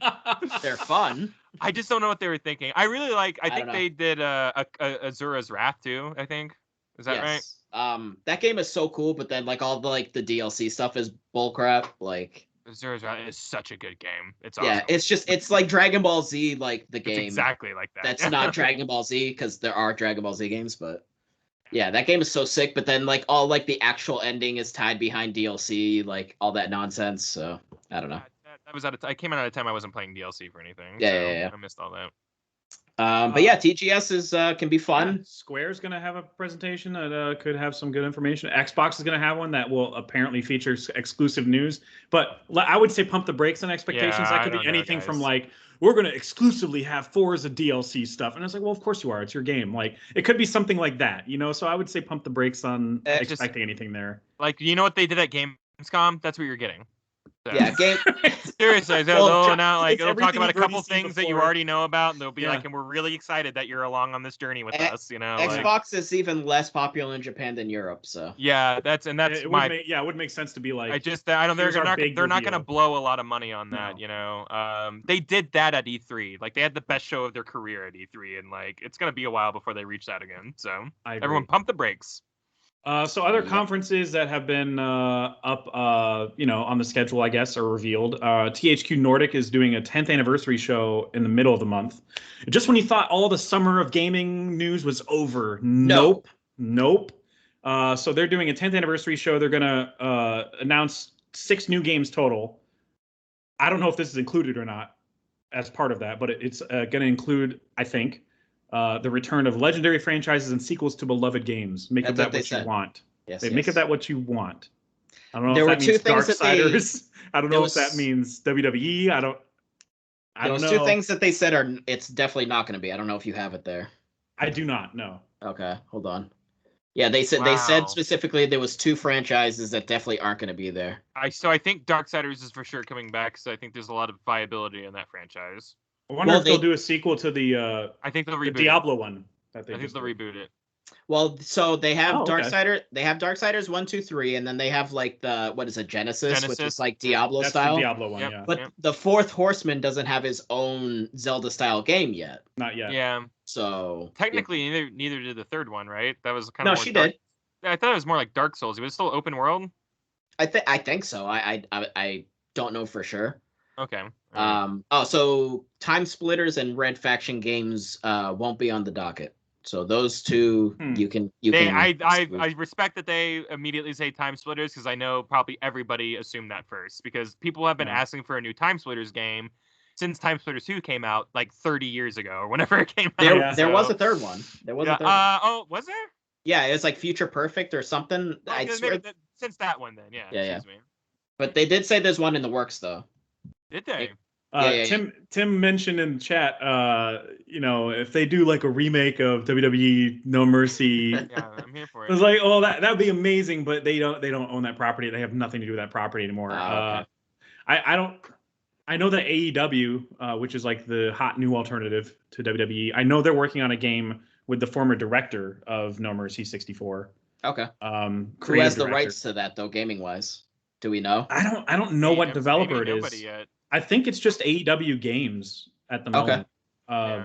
So I think it's just under their umbrella. They're owned by like a guy who owns Jacksonville Jaguars, and they own like a ton of oil stuff, whatever you want to call it. Sure. In other countries, so they're if they want to make their own gaming company, they're going to do it. You know what I mean? Yeah, like, I'm here for it. Sure. So I mean, I guess if you're anticipating a No Mercy-esque type wrestling game coming out soon, expect it from them before you'd expect it from WWE, who hates their fans. Yeah. That's just separate commentary. Vince. Vince, you're on fire. You're on fire. The other potential, well, no, actually, this was officially announced. PlayStation's doing a state of play, I think. Oh, okay. I think that was officially announced. State of play announced for next week, right? Yes. Coming week. The 7th, I think, right? Yeah. So the only thing they said not to expect is PSVR 2, and I did not have my fingers crossed for that anyway. So don't even care. I don't know what to expect in this one. Maybe this is the E3 catch-up one where they're like, maybe we should have announced some stuff, man. I doubt it. You doubt it? I doubt it. I think it's gonna be borderline indies and stuff. I think it's gonna be like maybe one cool thing and a bunch of nothing. And I'm not trying to be a hater, but I just like I don't know if they have. I don't know. Would they be trying to talk about stuff that? Because nothing's coming out during the holiday season for them. Well, that's the thing though. Like, so obviously, let's hold our breath because we don't know for sure. Yeah. But it would be smart to have waited this time to have your own show and then be like, oh, so you guys don't think we have something cool this holiday season? Maybe, but here's the cool thing. Yeah. But I mean, yeah, very likely that might not happen. So, and traditionally they don't put a lot of stuff out in like November. Yeah. Like they get their releases out in September, which is we got Kenna coming out this month and stuff like that. So it's like Bridge of Spirits or whatever. Finally. So it's like that'll be the last thing that kind of comes out for them this year in terms of like new stuff. I'm still waiting for that other game. What the hell was it? Hold on. Keep going. Anyways, yeah, I just I don't know. I really don't know what they're gonna show. I hope it's something cool. I mean, Ooh, Little Devil Inside. That's it. Oh yeah, I can't wait for that one too. Which is an indie game, but dude, that game's yeah. they've been working on that game for years, and like that game just looks so fun. Like I mean, I feel it in my bones that they're gonna be like Little Big Planet 4 or just something like that'll be like, I mean, cool, I guess. Like people play that, but it's not gonna, you know what it's not gonna be? God of War. We had the new we had the Sackboy. It's not gonna be Remake 2, We had Sackboy Adventures. Oh, which that actually was a really fun game. Did we? All right. Okay. Yeah, that was a fun game. It was fun. It actually reviewed really well. Yeah, it was actually legit. If it's ever $20, I'll buy it for sure. Yeah. No, definitely. For $20 it's a steal because it's actually really fun. I hear it's great, yeah. So. Yeah. I'm more curious. But that's the thing, like you're not it's not gonna like get you standing up in front of your computer like when you see like Sackboy Adventures 2, like right. And like that's kind of like okay. They're gonna do like the one more thing, guys. Oh my God, it's finally here. Yeah, it's gonna be God of War. Here we go. Sackboy 2. No, Dreams 2. They're just doing a sequel. Dreams 2. Even though you could just make the Dreams sequel in Dreams, but whatever. Right. Yes. Exactly. Yeah. And that's how they did it. They're just gonna resell it to you though. Right. Like, yeah, you have to buy the separate version. You have to buy exactly. Yeah. So I'm even more curious though for this new Nintendo Direct that's rumored to be coming in the next few weeks, because they will be giving us peaks at early 2022 games. So I'm more curious for that because I have also seen a rumor about Game Boy and Game Boy Color games coming to Switch Online soon. That'd be huge. That'd be very huge. Dude, give me Pokemon. Give me the old Pokemon games. That'd be great. And that horrible quality. I cannot believe we looked at those screens and said, we're playing a game right now. I know, they exactly. They look so terrible. I don't even care. My favorite Castlevania of all time is on Game Boy Advance. It's Circle of the Moon, and I think it's the best entry in the entire franchise. Those are excellent. Those are excellent. And I tried to go back and play it not too long ago, and I was like, how did we even discern what was going on in these games? It's so wild how spoiled we are now. It's a throw up of pixels like that are barely in the shapes of things that you're like, oh man, because like you couldn't really get a lot of power out of those Game Boy Advances at the time, so like it just like that game was doing so much, and like, oh man, it just did not age well. I would argue that the Game Boy Advance catalog is like better than regular Game Boy for sure. I totally die on that hill with you. I would definitely say absolutely. I played Game Boy way more, the Game Boy Advance is the Advance PS2 has a better catalog, of handhelds. Like it's just like it has so many games, and they're all like most of them are really good. And a lot of experimental stuff. Golden Sun. Golden Sun. I love that series. Yeah. Some great Pokemon Remember when we games? brought it back and it was kind of boring? That was fun. I never played the second one actually. Wasn't it the third one that? Oh, was it the third one? Was yeah. Oh, okay. Kind of a little not great, but not bad either. Just like we waited all these years, and it's like this is just as traditional as an RPG gets. Gotcha. So there's in summary, I guess there's a whole lot of conferences coming or of news that could be coming. I mean, I would be shocked but I think if they overall, did the I think Game we're all Boy kind of stuff. saying temporary expectations a little bit. All of us are kind of saying that because the summer heat is a little. We're past that. We're not going to get any surprise. Now we're cooling off in the autumn. Yeah, we're not going to get any surprise December releases that are cooling off with your pumpkin spice, huh, Jeff? Huh? Yeah, pumpkin spice is actually tasty because my taste buds actually work. I don't have COVID. Wow. All right. Your taste buds and your brain cells work real well. Thanks. Oh, thank you. So now we're going to wrap it up with what we've been playing and watching. Okay. I wasn't here last week to say this, but I did play this indie game called Hoa. I don't even know if I'm saying it right. Yeah. You a Hoa. You a Hoa. She was a Hoa. Poor Showa. Getting canceled. So this game is like, if you look at screenshots of it, you'll be like, holy freaking crap. This is just like an anime, like Studio Ghibli game. Like it's so beautiful. The gameplay is so not fun. It's so disappointing. Because it is like a platformer. Game, right? What? It's what? It's like a chill out game, right? It is, but almost like too much to where it's like there's like no challenge in this at all. There's no gratification to discovering puzzles or anything, like, because it is kind of like a puzzle platformer. Okay. Where you're kind of trying to figure out where to go next. But the stakes are so low that it's not fun. Okay. But it's so gorgeous, and I'm just so let down by this game. That's a shame. Yeah, it's a real shame. But the only other thing I've been playing all week, I could have been playing Psychonauts 2, which I did touch like the first hour of, and I enjoy my time with it a lot. But Iki Island, which I just beat today, and I know Dan, you beat it shortly after you guys recorded the last episode, right? Yes. So yeah, we're all in the same boat of having beaten Iki Island. We're on the boat to Iki Island. Yeah. We're leaving Iki Island now. We're going back to Tsushima and killing more goddamn Mongolians. Mongolians. Goddamn Mongolians. You know, I'm just beating a dead horse at this point, but I mean, which I guess there's options to do that in the game itself, but yeah, absolutely. I guess you could, absolutely, if you wanted to. But I mean, it's just fantastic, man. It just further solidifies the game as one of the best games ever made. Period. I think it is easily one of the greatest games ever made. Yeah. Yeah. And I think, and then after this, I go, wow, like I thought Jin was pretty good, like, you know, in the last game. Yes. He is a full character now. Like, not that he was lacking, but like now he's one that I'll always remember. I'm like, man, Jin's like, hi, man. Yeah, there's that moment in the final duel too, where like I was like, oh, this is a great story beat. Yeah. Where it's like even the villain is like, how? And I'm like, oh, I love moments like I get chills like thinking about it. Like it's just like it's such a great story moment. And they told it so well. But it's definitely, even just being a DLC quote unquote side piece. It's still got this incredibly personal story for Jin and his family ties and his legacy not being what he thought it was. I just love all of that. Yeah. Well, like and going to a place that hates his clan already. Yeah, it's like walking on eggshells. Like, absolutely, given the context of like how it's supposed to take place after the game that we just played, you know, like he's a hero. It's a sequel. It's obvious. It's the next obvious step in the story of Jin, you know, is trying to shed more of who he was and who he's becoming, and trying to be okay with that and everything like that. And just the themes that run deep in this DLC, man, are just. They're just awesome character themes going on. And it's just crazy that this developer just cares so much about their story and their characters. Like not any other, but a lot of other titles will just drop DLC. Like Tomb Raider will do like a new Tomb. Yeah. And there's no story here at all, except for like maybe residual lore if you care about that. Yeah. Doesn't really matter. They're just like, whatever, just it costs money. Just go pay for it. Whereas Ghost is like, I don't know, man. They just give so much of a crap about story, and it's so refreshing to get DLC that's this good.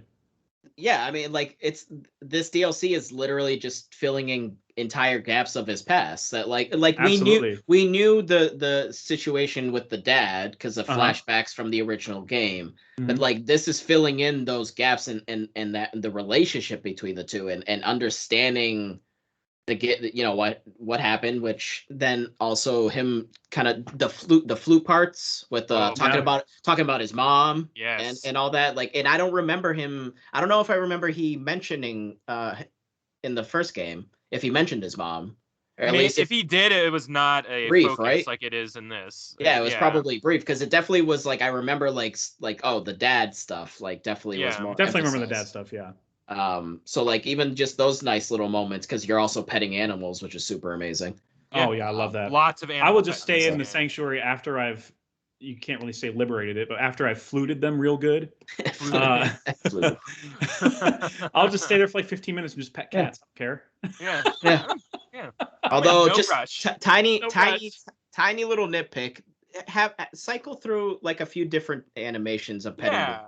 He's always. It's always the same feed them and then pet them thing. Yeah. Same way. It's like, and also the hallucinations didn't need to happen as much as they did. I was rolling my eyes by the time I got to the end. Yeah, too much. Oh my god, I just fell off a cliff and she's like, you fell, you're an idiot. And I'm like, okay, you suck at platforming. It doesn't need to happen all the time. You sound like you'll fall at this, and she'll always like tie it in. I'll just like stop walking until it goes away because it interfered with so much of the gameplay part that it. Like in the beginning when it started and it happened during story moments, it made sense. But when it happened when I was out of story moments, I wish it would happen less. That was my only nitpick with it. Do you guys have captions when you play? Or I did when first time I played it. I kept it off for like every time like her sort of invading his mind would happen. It would be like disgruntled or frustrated grunt. Like, because he's going like, ugh, yeah, he is. But Yeah, like, it's just every you time. can hear it with headphones too, especially. So it's like that's what I was feeling. I was like, dude, like leave me alone. Like, just it's enough. So I thought that was. Man, well, that was the only like kind of eye rolling part. But I mean, the rest of it it's the same Ghost, like the combat wise. They added a horse. Mechanic. Horse push, whatever you want to call it. Horse mechanic. Horse push mechanic. Which is cool. Which is cool. rad. There would, how during the main game, you would always run into like just random patrols of Mongols. Well, I wouldn't even have to get off my horse now. I could just stampede over them each time and kill them all and get the XP. Yeah. It does use the, whatever the little orbs, I forget what they're called. Oh, yeah, but I had so many of those, I wasn't even sweating. Yeah. So. That's the great part about the game. You could be OP AF by the time you get to Iki Island. The enemies are tougher, though.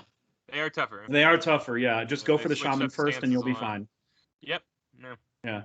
Good those strat. Freaking shamans. God, I hate those guys. All right, so it's great. So that's what I've been playing. What else? You got Gears that you've beaten? You're on Gears 4 right now, right, Dan?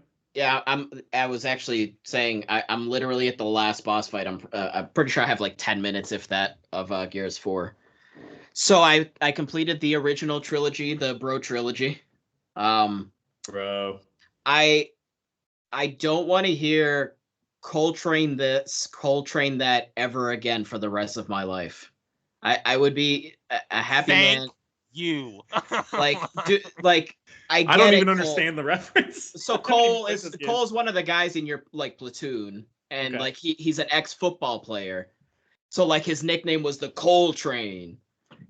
Cole's his name, so Coltrane, because like he's just plowing. Oh, now I get it. He's a football I was thinking player. Like not Miles Coltrane, whatever. Coltrane, the jazz player. Like it was one name. But like over the span of 3 games, he says it like I don't even know, dude, like 700 times. It's like, I get it. You played football. I don't care. Enough. And there's like an actual like ridiculous segment in the third Gears game where like he's having like these flashbacks. Like he actually goes back to his hometown.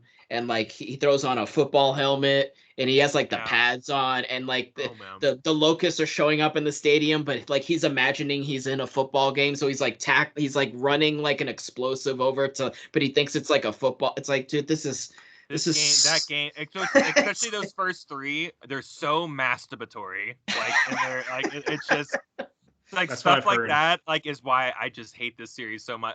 But you're getting to 4, which I do think is. But like it's an improvement, because I played 4 and 5. I didn't beat them either of them. I played but it was like a noticeable improvement 4 and 5. Like I'm glad I played them, because the bottom line is it's like this is the first Xbox I've ever owned. It's like I want to play like the Legacy. You should play, I feel like you have to play Legacy series. Yeah. So like Gears is one of them. I've always wanted to be like, I'm just gonna try the Gears series. That's what I want to try. So I'm glad that I played them. There's definitely some interesting things about them. I do wish that they explored more about the Locust in the original trilogy, but they seem to kind of be doing that a bit more in 4, kind of going into a bit more of like potentially the history. I don't know if that leads and explodes in 5. Like there's like way more going on in 5. So I'll see what happens in there. But I do like the mystery going into 4, like what's going on in the story of 4. Sort of the are they aren't they vibes that's going on in the beginning of the game is really cool, and it actually has like almost sort of like a horror vibe to it, because a lot of like the beginning of the game is at nighttime. So I really kind of like sort of like the pseudo horror vibes of 4 that's going on in the beginning. Also, there's like these fire lightning tornadoes apparently now, so this island's just like. This planet that these people live on, I would move. I'd be like, we got to go to a different planet. This is not a fun planet to live on. I don't want to live here ever. This is a series I'll probably end up doing what you're doing, like I did with Mass Effect earlier. I'll probably just go through all of them. They're not because they're not long. Much like Halo, they're not long. And I mean, like it would be super easy to find someone to go through it with you too, because like people really like this series. I'm not even ashamed to admit it, because most of the time I just play games on normal, because like I like a little bit of a challenge. I've been going through these on casual because it's like I just want to experience them. I'm just trying to get through them so I can. That's what I do. On games, especially if there's more than one entry, it's like, all right, I just got to get through. Like Last of Us. Yeah, I'm just trying to catch up. Last of Us, I was trying to beat like the week that Last of Us 2 came out, so I was like clearly on casual. Yeah. Yeah. Just like getting from the next moment to one moment to the next, like as fast as I could, basically. Yeah. When I go to play 5, I'll play that on normal because then that will be the newest one. So then it's like, all right, now I'm at like the most recent story points. So, but yeah, I'm just going through that. So that's fun. Anybody have anything else that they're playing that they want to mention? Kyle, do you have anything? Not really. I haven't really played anything that I didn't play, talk about last week. So. Oh, okay. Really. All right, so we're gonna move into we'll close it out with Shang Chi. Because you have to say it like that. There's a whole scene about it. Shang Chi. Shang Chi. But first, we briefly mentioned this last week's episode, Woodstock '99 documentary. Dude. Just wanted to bring this up. It's on HBO if you guys want to watch. I think it's called Woodstock '99 something. Yeah, love something and something. Love something and fire and shit. Yeah, it's exactly right. Fire and shit, because there is shit in it. So. Oh, it's such a big segment. Right. There's so much. It's such a big, And I'm like, I should not be eating when I'm watching this because people are like doing stuff with it because they think it's mud.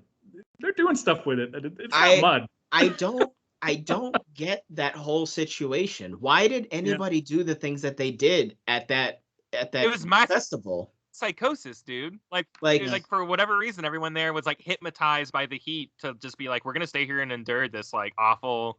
Yeah. But like, some people left like Saturday, and I'm like, good.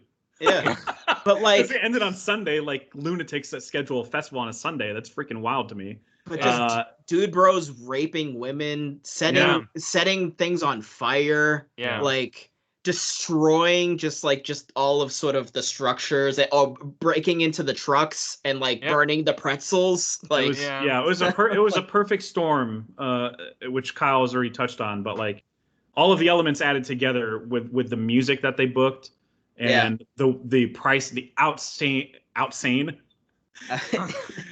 Outrageous, insane prices on all of like the confection and stuff, or what do you want to call it, concessions, whatever.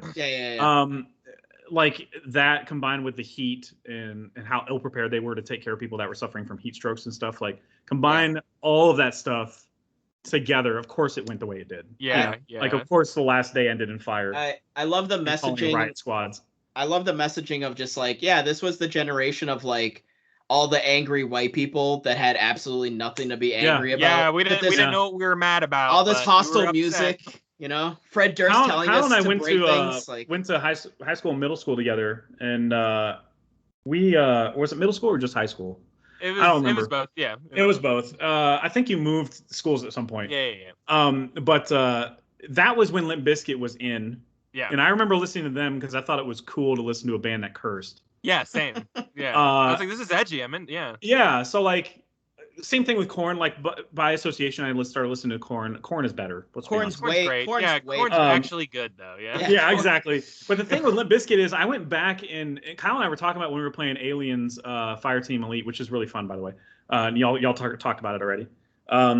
But we were talking about Fred Durst, and like we were just like, the band is really good, right? Like, but it's just Fred Durst sucks.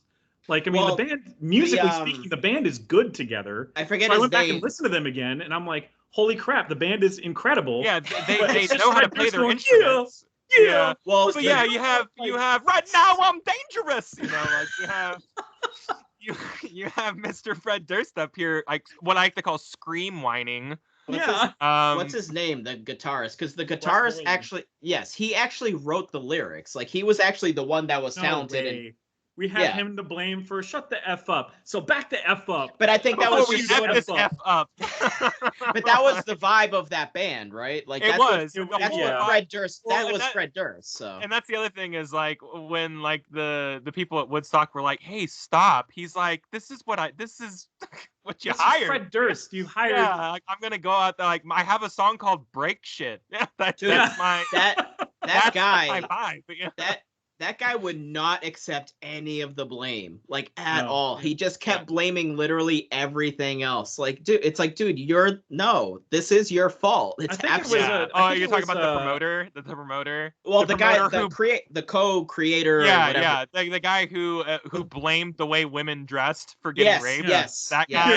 You can't have yourself hanging out all out there. You know, expect somebody it's to. 2021, bud. Do you really want to be in a documentary saying that? Like, I'm glad they included that in the documentary and didn't go. Are you sure you want to anscer with that? Like, it's towards the front too. Like, so you're like, oh, so this guy just sucks. Like, yeah, exactly.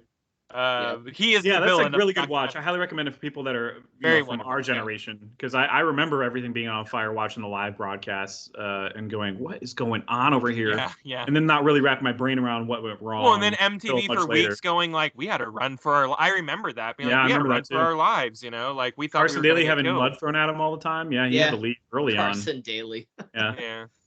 God, that poor guy. So that was highly enjoyable. I do recommend going out there and seeking it out. I put in here The Witcher: Nightmare of the Wolf because I know that Kyle, you watched it, right?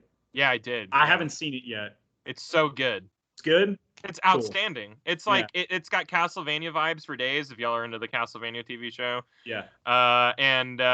You get to learn about Vesemir, who's Gerald of Riviera.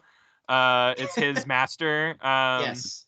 It's good stuff, man. And it's very anime. So like he's like flipping 100 feet and the like stuff you couldn't do in the show, or the game or whatever. Anime makes everything better. Yeah, dude, it's so much like cooler. Like the action's so awesome. You get some good monsters in this one. Is it supposed to be tied into the lore that the show has established, or just the lore in general?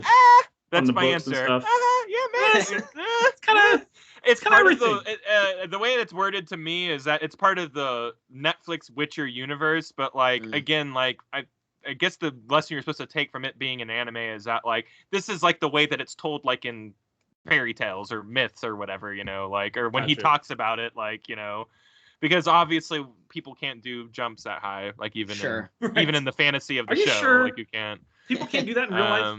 Yeah, and it's just the action's way cooler. I think the story's really cool, and there's a lot of twists and turns in it. And like you just get like why Vesemir is probably going to be the way he is whenever we see him in season 2, which he's like a cool guy in this, and he's probably going to be more of an old curmudgeon, like in and as we meet him. So the show really the show does set that up, I think. So awesome. Well, I got that on my watch list. I just wanted to make sure it was good and watchable, which it sounds like they're doing The Witcher right still. So sweet.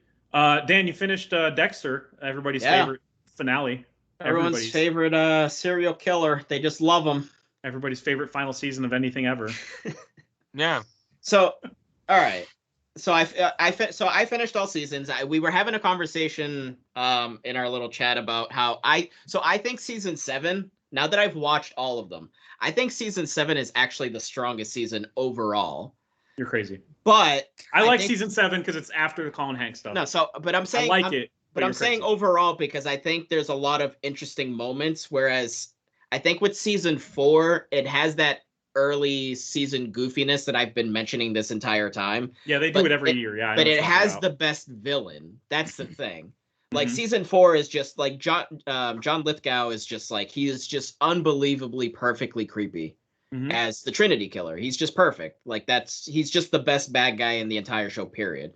So I think that carries like a ton of weight with 4. But I think consistently the tone of season 7. So like season 6, I think is the worst season. Yeah. And then the ending of it is like, oh snap, like that's a crazy thing. And then that leads into season 7. And then sort of the back and forth between him and Deb is super interesting because now and then LaGuerta is like on their tail. Yes. So LaGuerta starts getting involved because little tidbits start kind of like as she starts like kind of I forget what the first thing is that triggers her looking back into it. Oh, you know what it is? It's the blood vial, what the hell is not vial? The little what the hell is the little slide? It's a slide. The slide, thank you. Yes, the blood slide, thank you. The blood slide triggers the whole thing. So yeah, it's just the Hannah stuff is hit or miss for me because like oh yeah, that was the part I really didn't like. Yvonne Strahovski from like Chuck and all that. Yeah. She's kind of gorgeous, but oh yeah, I could look at her for days. But her character was just like I I didn't buy that Dexter would be into her like at all. Well, so for me, it's like it makes sense because like she does. So she says later on, she's like, I don't like killing, but like she has to because it's just the means justifies the ends. Like whatever situation she's in, she's gonna do that because she's like, I don't want to get caught. I don't want to be in prison. So it's like she is technically a serial killer, and I think Dexter and her can communicate with each other about that, and that just works for him. Whereas technically Rita is absolutely the better person to be with. Oh, for sure. But, things happen. But things and stuff. So maybe in season 4, I don't know. But yeah, so I think season 7 is consistently like there's just a lot of interesting things going on.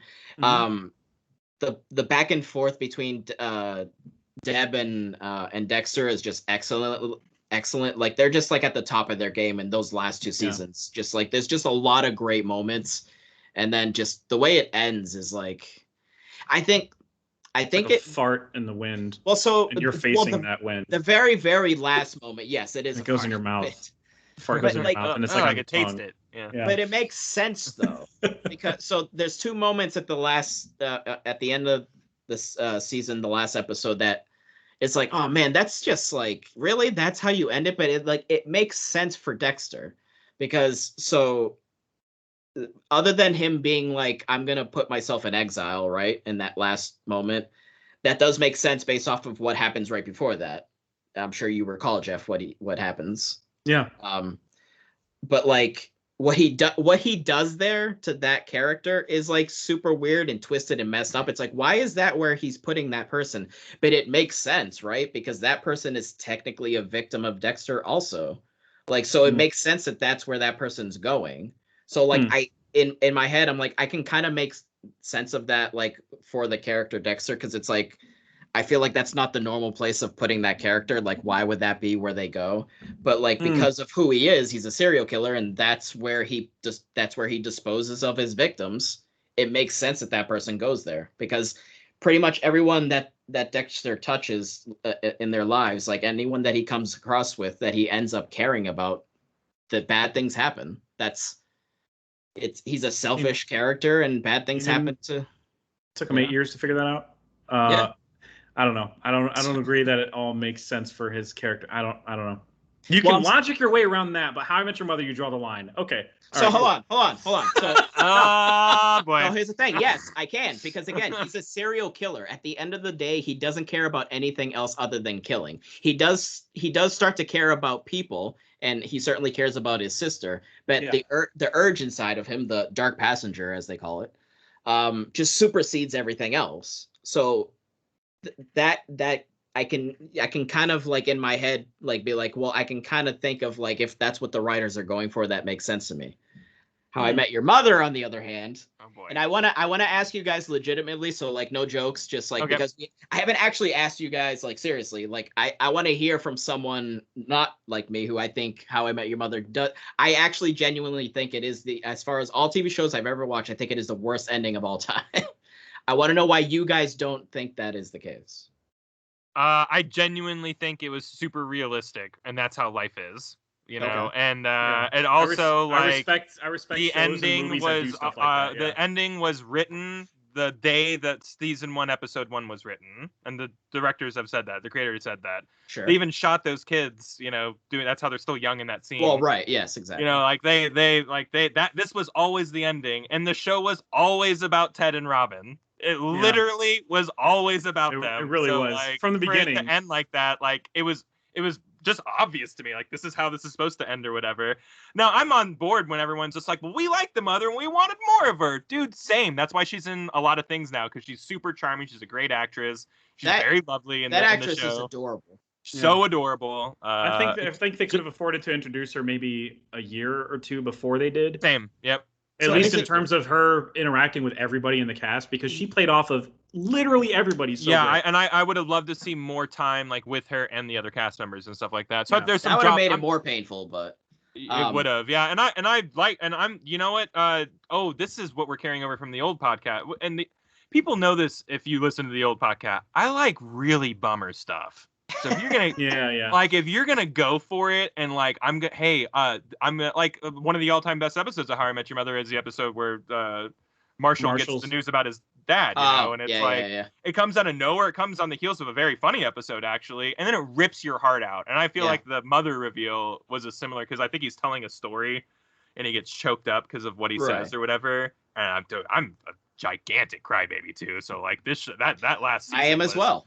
A roller coaster of me crying like gigantic, baby. I think if the show hadn't done such a good job too of selling Barney and Robin together, then I think people would be less mad as well, because the writing of them together and them playing off each other so beautiful. Like, they were just so perfect in every scene together. Yeah, and their wedding coming together like that. It just, like, I could see why people would be upset about that part and how they ended up splitting apart in the last episode instead of building up to them splitting apart. Oh, sure. But there was still that scene that Barney had with his daughter that made me weep like a baby. Yes. Boy, And then I was like, I will give you everything. I mean, I guess I'm cool with it then, because that scene is just brutal and it's beautiful. So I thought I had heard that originally, if the show wasn't going to go on for as many seasons as it did, that the intent was for Robin to be the mom. Is that not true? No, I don't ever remember hearing that, but I don't want to say I heard that. I can't say firmly if I know that or not. So that's why, for me, it's like, well, so if that was your intention, and then as you went along, that started to change, because obviously you keep renewing a show, and they're like, well, we gotta like add interesting things in, we gotta we gotta take the story in different directions and kind of like flesh it out some more. So between me hearing that, and then the show is literally called How I Met Your Mother. Mm-hmm. Not, hey, he tells the story. Let's sit here and be like Robin this, Robin that. Like, I don't know. For me personally, like in real life, the kind of person that I am, it's like I'm not like one of these hopeless romantic people or like, destiny or anything like that. But like for me in the show, it's like Robin is super important to Ted. But she's the second person that he's supposed to be with. She is not the person he is supposed to be with. And he goes on his journey of dating all of these women. Most of them are throwaways, right? But there's Robin, and then there's is it Veronica? Who's the one that's the baker? She works at a bakery. Yeah, it's Veronica. Those are like his two most important relationships. Victoria. Right? Victoria, excuse me. So like, because there's that whole song that plays when she's comes back. But obviously the main focus for pretty much all the seasons is Robin this, Robin that, Robin. And if you think about that from a realistic perspective, right? Like if you're the kind of person that say like you haven't dated a lot, but you met a person and in your eyes you're like, this person is so amazing, but then you break up, right? And then years go by and you're like, you just keep thinking about that person, right? And your life is spiraling and it's getting worse. But then you meet the person that you're supposed to be with, right? Sure. And you're like, this is the ultimate happiness. I'm supposed to be with this person. And now the universe says, F you, cancer, dead. So, happens all the time. Like it literally happens that's all the time. But this isn't real life. It's a TV show. Sure, but I think people need to...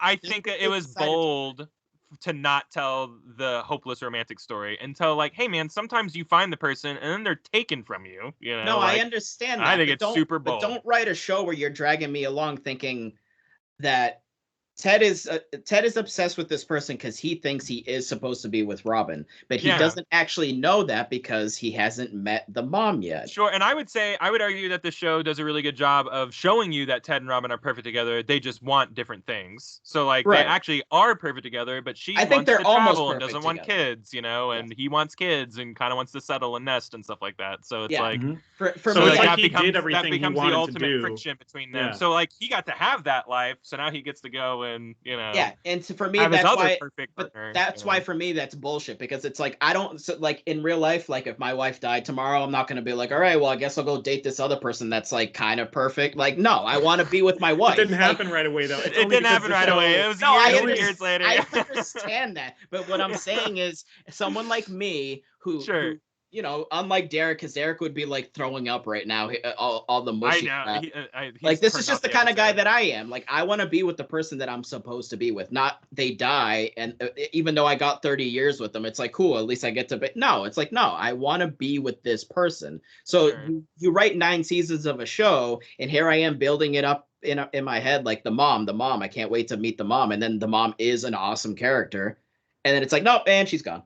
I feel like the message of there's more than one person out there for you is more hopeful than it is damning, and that's the message I got out of it. Was like, hey man, like you always have a chance for more happiness. I don't care about Ted and Robin. I don't care about your damn blue horn. All right, I don't care. I'm sorry, hey, but that's what the whole show's about. So I don't care. And literally what the whole show's about is that. And they're doing How I Met Your Father now, so that's actually what I wanted. I don't know about that show. We'll see about that show. Hilary Duff is the mother. I love Hilary Duff. Dating the father, so we'll see how that goes. I like her for reasons. Yeah, it's not acting reasons, but she's cute. like her. But it is the same creators, so it's going to be yeah, it's the same. I thought it was just her for some reason. No, it's the same creators, so it's okay. Well, then I have some hopes. It's going to be on Hulu, so we'll see how that goes. We'll see. All right, I'm glad we got that out of our system. I will definitely check it out. Yeah, I'm glad that was like the put it to bed type conversation. I mean, the ending absolutely sucks, and you guys are wrong. But it doesn't. There's 2 people against 1 again, so. Yeah, you're totally clearly even delusional. though Kyle, Hitler had millions of followers behind him. Oh, we're doing Hitler now. Okay. No, we're doing this is what we're doing. To murder people know that they've lost. They use the Hitler. They thought they were right, Kyle. So I guess they were right because they thought it was okay. Kyle, you and I are Nazis for liking How I Met Your Mother. That's how I feel right now. Yeah. All right. So that reminds me of John Mulaney. What is it with his dad? He's like, so how are you like a Nazi or something like that? I'm gonna briefly mention Candyman and say that it's really good and I liked it a lot. This movie bad. Man, I was so surprised that how good it was. I heard it was good. Highly recommend that movie. It is a sequel of the first movie. Get out of here, is it? Yes. What? So what's really confusing about it is the fact that they did the Halloween thing and just called it Candyman. So I'm really frustrated by Hollywood continuing to do this. Stop. Yeah, I had no idea. I didn't even know from the trailers that it was a sequel to the originals. Yeah. I just thought it was like a reboot or something. Cool. It's a sequel, but it's like Halloween sequel where like, you know, you don't really get a sense of like, well, there is no Jamie Lee Curtis as like the main character though, but you don't like the lore from the sequel, or sorry, from the first movie is very much present. Do they mention like the main character from the first movie? Right away. Yeah. Whoa, get out of here. Okay, I'm so in on this. Right Candyman, away. Growing up, Candyman was like my favorite horror. I was like that. You want to see the scariest freaking movie you'll ever see? Yeah, the first one specifically. Yeah. Absolutely. I haven't seen any other ones though, but I remember watching the first one for the first time 2 years ago, and I was like, holy crap, this movie. They're awful, but the first one's really good. Yeah. And so it's a sequel. It's a sequel to that one, and there's more than one Candyman. Let's just go with that. There's like several stories around Candyman. And I love that. And I love that about it. It's just great, man. It's just top notch. But yeah, let's move on to Shang Chi. We don't have time for that. So, guys, we'll see you later. Hold on, China propaganda hero. All right, let's go. Tiananmen Square. I think China government was on the right side on that one. Yeah. All right. See you later. The brainwashing worked. Kidding. Canceled. Shang canceled. Legend of the Ten Rings. So this is a Marvel movie, newest one. What was the last Marvel thing that comes? Well, I guess What If is airing currently.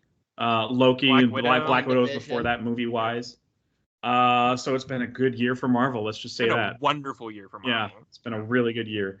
Loki is still probably my favorite of all the Marvel things to come out this year. But Shang-Chi is probably definitely my favorite movie. I mean, I think it's better than Black Widow. It's the first movie post everyone returning from the snap, right? Yeah, they do mention it. They mention it like in the first like 10 minutes or something when Katie and Sean whatever but they don't are on a date. And they say, and the girl that's friends with Katie and is married now was like, well, people can just disappear for 5 years, and that made me settle down or whatever. And I'm like, oh, there's the mention right there. But but they don't dwell on it. Like, no, they don't. Like it's almost like you never hear that ever again, which is good. Exactly. And I don't mean that there can't be stakes that carry over or anything, but like there is such a story to tell here that we didn't have time to be like, well, I don't know, everything's all wacky now. I love that scene in WandaVision though. That scene I is do too. excellent. Well, Where, and like, that's where in the that stuff needs hospital, to take like, place yeah, is in TV shows where you have time to like, hey, by the way, the snap was terrifying to people. Yes. Yeah, absolutely. Yeah. That would have been cool if that was like a driving factor for what the main bad guy, like what he was doing, for like why he was doing it and when he was doing it. But timing isn't really related to the 5-year blip. It's not related to that at all. No. But yeah, the best, probably the best fight choreography, close hand-to-hand combat wise. Yeah, the fight and scenes, it had to be because it's a martial arts movie. fun. But yeah, the fight scenes were just so freaking smooth. There was a part in the bus fight where he does something with his jacket, and I'm by myself in the theater, and it's kind of full, and by myself aloud was like, "Ooh, that was smooth." Yeah, he did something with his jacket, and it was just like he like turned it around and used it, and he like turns fixes it back as on. He like flexes. Yeah, he puts it back on like in like the fastest, coolest motion I've ever seen, and I was like, "Ooh, that was cool!" Like, so there's a lot of cool moments like that. Dude, he's like swinging like this, like one part where when he's swinging through the bars and everything in the bus, but like the very top, like he goes through this little small nook, like he's just swinging around. Like I'm like, dude, you're like a monkey. You're just straight up a monkey, just swinging around. Like, and that fight scene was so claustrophobic and so like cool. Like man, it was so well. Like, when I'm watching and I'm sitting here like, man. There's busboy. There's so many moving parts to it. Like, he has to worry about all the, passengers on it, and like everything. It's just like it's just really well done. The guy streaming was who's like he's a repeat character, right? Like he's from Spider-Man. Yeah. Yeah. Oh, okay. He was like he's a vendor or something like that. He was the do a flip guy. He pulled out his phone and he was like, "Spider-Man, do a flip." And he do a flip. Yeah. And then Spider-Man filmed it. Or not Spider-Man, the guy filmed it. He filmed Spider-Man, like, cool.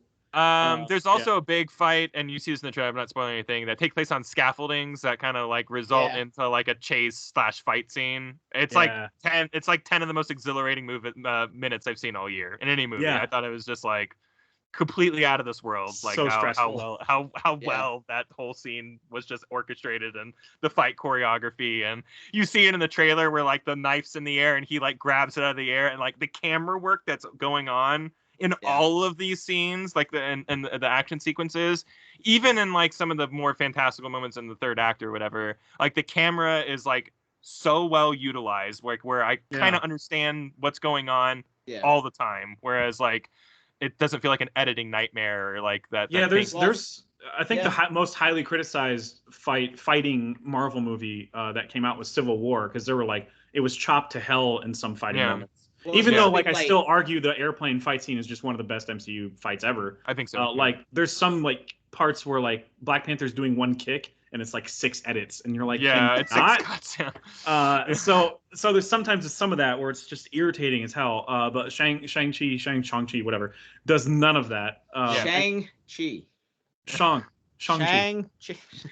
Well, that's part of kung fu movies, right? They really want to make sure that the camera is getting exactly what's happening in that shot. That's part of it. I think people were paranoid about the Marvel not doing that because that's not their MO, is to like the Raid would or like John Wick would. So they knocked it out of the park, basically, is what I'm trying to say. They hired the right person for the job in terms of There's even moments in that scaffolding where I'm like, this hasn't cut yet. Like, I'm not saying they're like long scenes, but I'm like, this would have been cut 17 times already, you know, like in any other Marvel movie, but it just never did. So it just how they explain, because in the comics the rings are associated with the Mandarin character. We've explored that. And you know, for anyone who doesn't know, like, it's not exactly like the comics. They kind of did their own little twist there, right? Because you have like what happens in Iron Man 3, but then there's like that little short. What is it? All Hail the King or something? All Hail the King, yeah. Mm-hmm. So like then there's something in prison, Yes, Trevor. Slattery. So then in this movie, there's actually references to those moments, and kind of explaining like what the deal was with that. So like they're all like the Marvel universe here, the cinematic universe is like kind of like not even really totally doing what the actual like 10 rings attached to the Mandarin is, which I thought was interesting. Well, and they changed it like a lot of, like, first off, he makes fun of his own name where he's like, Mandarin, why would I call myself an orange? You know, I thought that was really funny.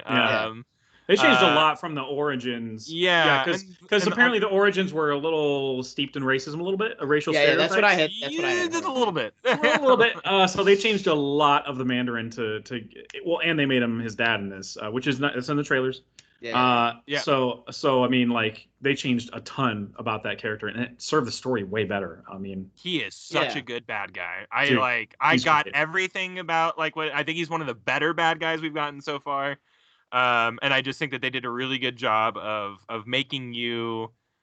I don't know, just like I just bought everything. Like I just bought his whole. You felt the conflict in him, and also the desperation that he felt to be, I guess, just loved again, for crying out loud. Because that's the main reason he was doing everything, was to just feel appreciated and loved again for something other than conquering things. Yeah, you know? yeah. I was trying to think in the moment, like, so when they're at that gate, and like he's just not listening to reason, and it's like, what would be Shang-Chi's reason to lie to him? I'm like just trying to like kind of like frame it in like a realistic way. It's like they keep trying to tell him like, dude, it's not what you think it is, and he's just not having it. Well, that's because he has her voice in his head. Well, sure, but it's like it's like, dude, you know, supernatural crap exists. I mean, these rings, you have these rings attached. Look where you are right now. Yeah, you got like giant lion. There's things there. flying. Yeah, there's things flying overhead, like out of the gate. Like you think he would be like, oh, this might kind of not be what I think, you know. But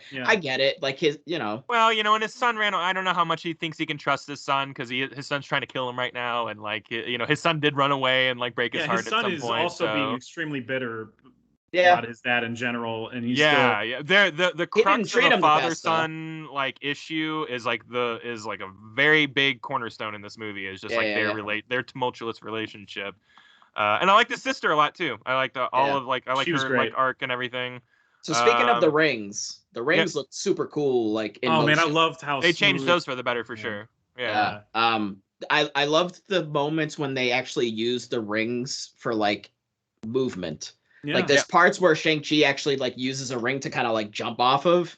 I was like, dude, I love that stuff. That is so sick. It's like the thing. It's similar to like when Doctor Strange would do the thing with the rings, and Spider-Man or Star-Lord would jump on them in Avengers and stuff. Yeah. I love that type of stuff when they do creative stuff with like rings, things that fly around, and they do that too whenever they're fighting with the rings. They just do super creative movements. And hit whoever the target is in interesting, fun ways. Almost like they're acrobatic or dance movements or something. It's definitely a unique weapon. It's not a sword. It's not a staff. It's not a whatever. Well, like Feige said that he didn't want to do more jewelry. You know, he's like, we just had like 23 movies of like rings, you know, like or something that goes on your gauntlet hand. With stones. And he thought that the change to this actually fits more the folklore and history of China and everything. So like it actually kind of like came together really well and really easily, and it ends up being one of the more unique aspects of the whole movie is how those rings are used for combat and movement and everything like that. Although the fight, use of color the fight to make it more cinematic. The fight at the end was just so it's beautiful. So nutty. Like I don't want to go into like what it is or what's going on, just because I think it's some comic booky stuff. That's what I was saying, like to Jeff in chat, where I'm like, this felt like it was something right off a panel, like some of the stuff that's just going off, like because it's so crazy. Where it's like we're far from like fighting like, you know, CGI like foot soldiers like in New York. You know what I mean? Like this was some this is like a full blown fantasy, was, like, major movie. Cool stuff going on here, you know. And I was totally here for all of it. I thought the whole I was thinking about Raya and the Last Dragon when I watched the third act of this movie. Which is just another fantasy movie, like kind of set in that, I think it's in China, kind of set with that same lore and stuff, but it's straight up fantasy. And the third act of this movie is straight up fantasy. And I was here for it, man, because it was so unique and fresh for the MCU. Like it just felt like a big swing of a movie. Yeah, it felt like a huge, like this was not something where they were just like, they were taking a major chance on this. You know what I mean? Because I don't know. Loki felt like the I don't know what people's tolerance levels are for like the stuff that goes on in the third act. You know, I was fucking eating it up. I mean, but like, stuff that happens in the last two Avengers movies are insane. So if people can handle that stuff, I would imagine this would be. You know, this should be fine. So I'm hoping so. Yeah. Yeah. At this point, just know that like the Marvel universe is going like bigger. You know, like again, we're not fighting people on the streets anymore. Like we're going into space. Like there's lots interdimensional stuff happening. Magic stuff. Yeah. Doctor Strange did some wacky stuff in his movie. So you know. By the way, about the rings, I love that they didn't really explain anything about them. They were just kind of like at the beginning. The mom in the voiceover was just like, maybe he found him in a tomb. Maybe he found him somewhere else. We don't really know yet. Maybe he came down in a meteor. You know. Well, magic. That's just thing, magic. And I was like, yes. And then they kind of allude to the future of the rings later. And I'm like, ooh, like my hands just coming together. Everyone stick around for the post-credit scene. Both of them. Yeah. Well, the second one, I was like, really? Did I really just stick around for an extra 5 minutes for that? Like, I thought it was so cool. Yeah, I thought it was so cool. It just, I feel like they could have squished those two together. I feel like all of them are like that. The last scene is always something silly, you know, or useless or whatever. So like, I kind of First one was interesting though, because obviously I feel like that's gonna tie into. I feel like it's gonna be Eternals. Yeah. The Eternals, yes. So I feel like it's gonna tie into that. Yeah. So that's the only place my brain jumped to. I was like, what else could it be? Like, because I mean, who else is there that would care about this? Like, right. Especially it lines because like the rings are doing something in that post-credit scene, and that I think aligns with like what we've seen in the trailer with the Eternals. Yeah, there's a lot of colors that are similar to that. Yeah. Yeah, but them showing up, I mean, like. Because obviously the joke is like, well, where were they during the Thanos stuff? Well, the Eternals have been in the trailers, at least. They've been kind of like on Earth, but like as unopposing people, like just as human beings. But in the past, though. Right. I think it was during in the past all of that, during all of Thanos and stuff, the trailers have been saying that the Eternals are on Earth in hiding because somebody apparently told them to, but we don't know who yet. We don't know if that was like a malicious thing that an actual like villain told them to do. Well, it's the so they've been instructed to mind their own business, basically, even during all the Thanos stuff. So I don't know. God, I love this giant question mark. I love not knowing what's coming, because Thanos, you knew what was coming from the very end of the first Avengers movie. You're like, oh, cool. All right. Well, we're going to be dealing with some god stuff, because you have the Celestials, which I think is supposed to be like the kind of big like group of like it's the next like being level up or whatever. Yeah, we might even be getting Galactus, maybe. Like, I don't even know, dude. Like, freaking eater of planets. I think that's a Fox character, and that's gonna have to be implemented in with the rest of the Fox. Well, I mean, they are doing Fantastic Four, so yeah. That's the first of the Fox stuff I think that's coming over is Fantastic Four. Yeah, and I love that they're doing multiverse stuff now, which Shang Chi doesn't really touch on. We're just kind of diverting paths. Yeah, we're just talking about stuff. Yeah. But that could be like just the easiest explanation. Just be like, well, there's X-Men now. It's Oh, absolutely. Yeah, exactly. Yeah, I feel like because in the MCU it was Inhuman at most. That was Inhuman was the New Mutant for them because they didn't have the rights. And then now you bailed on that. They bailed on that whole concept so quick. Humans. Yeah, I get it. Nope. Sorry. Nope. Now it's gonna be magic, or just suddenly your blood is magical, or it's just gonna be stuff like that. All they need to do is just say like these mutants show up in our dimension because like their dimension got destroyed by such and such person or something. Yeah, so it doesn't matter. Does not matter. They can do it any way they want to, and I'll just be like, okay. Yeah, right. Even if it really sucked, I might convince myself it doesn't. But I mean, if you have the multiverse to play with, which now they're getting to that point, you can literally just do that because now you have access. It's an easy way. It's an easy way. Universes, different universes. So it didn't exist before because it exists somewhere else, and now it's here. So you know. Anyway, also, back to Shang-Chi. I did like. By the way, I did like the Shang and Sean exchange where she's like, "You picked Sean." And you were wondering why they found you? You're Sean? They always got to have the funny sidekick in these movies, huh? Awkwafina just works in this movie. Yeah, like, I know she's not everybody's cup of tea, but she really works in this movie. I thought I was going to hate her so much in this movie, and she was fine. Yeah, I didn't mind her at all. I thought she was very funny in some moments, too. So. And she actually has a good arc towards the end. She has a great arc. Yeah, I was saying that in the chat. Yeah, I was like... She's got a show... She's got a show on Comedy Central called Nora from Queens, and I think she writes it, and it's just one of the funniest shows out there. Like... I love it so much. It's so freaking funny. Yeah. So I'm already on board with her comedic stylings or whatever. Some of her lines don't really work in the movie, and I think it might be a scripting thing or something. But some of the moments that felt more organic with her comedy, like the Sean and Shang thing, right, felt like, oh, this is Awkwafina. Or like when she called one of the villains at the end a dumb bitch later on. I was like, oh, that's really funny. Like, It's just there's moments where it feels like it's her, and then there's moments it feels like it's in the script. And when it felt like it's her, I was like, this is really funny. Yeah. But she didn't like it. She's great. I felt like every character was utilized great. I wish there were more to Death Dealer, which is the ninja with the really cool mask. Yeah, he just kind of seemed like he was like a sort of upgraded ninja, like not even really. Yeah, like, he was slightly upgraded. I was like, oh man, that's such a cool looking ninja that I wish they did more with, just because of the look. Yeah. But and he's whatever. part of one of the best fight scenes in the whole show. So. I mean, also, at least there's that, dude. Abomination, which is he's in the movie. Trailer. Yeah, he's in the trailer, and he's in the movie for like how long? Like a minute. I really thought we were gonna see Tim Roth for a second, and then it didn't happen, and I was like, no. But like Abomination is one of the most important like Hulk villains. Yeah, and, like it's like at least we know that character is not done with. Like. Sure. Yeah, at least Abomination's back on the table characters. In some way, and it looked, you know, it's I don't know. I'm happy to at least see him, I guess, you know. Yeah. I'm interested to see what that's about though, because like when he leaves with the other dude, it's like, wait, what? Why are they leaving? You see something back there where you're like, wait a minute. I think this kind of will tie into the stuff that's been happening at the end of Winter Soldier, Falcon and Winter Soldier, and the end of Black Widow, where like. I haven't seen Black somebody Widow yet, is trying to assemble a different team of heroes, but they're like morally questionable heroes. Yeah, okay. I'm here for that. And that's somebody. I know that exists. I can't remember somebody the name. You've already seen in Falcon and Winter Soldier. So I mean, at the near final episode or so. Sure. So I feel like this is kind of like alluding to that, but not really. So I mean, they could really go anywhere with it as long as they just tell us Abomination's back. I'm game. Is it Marvel Suicide Squad?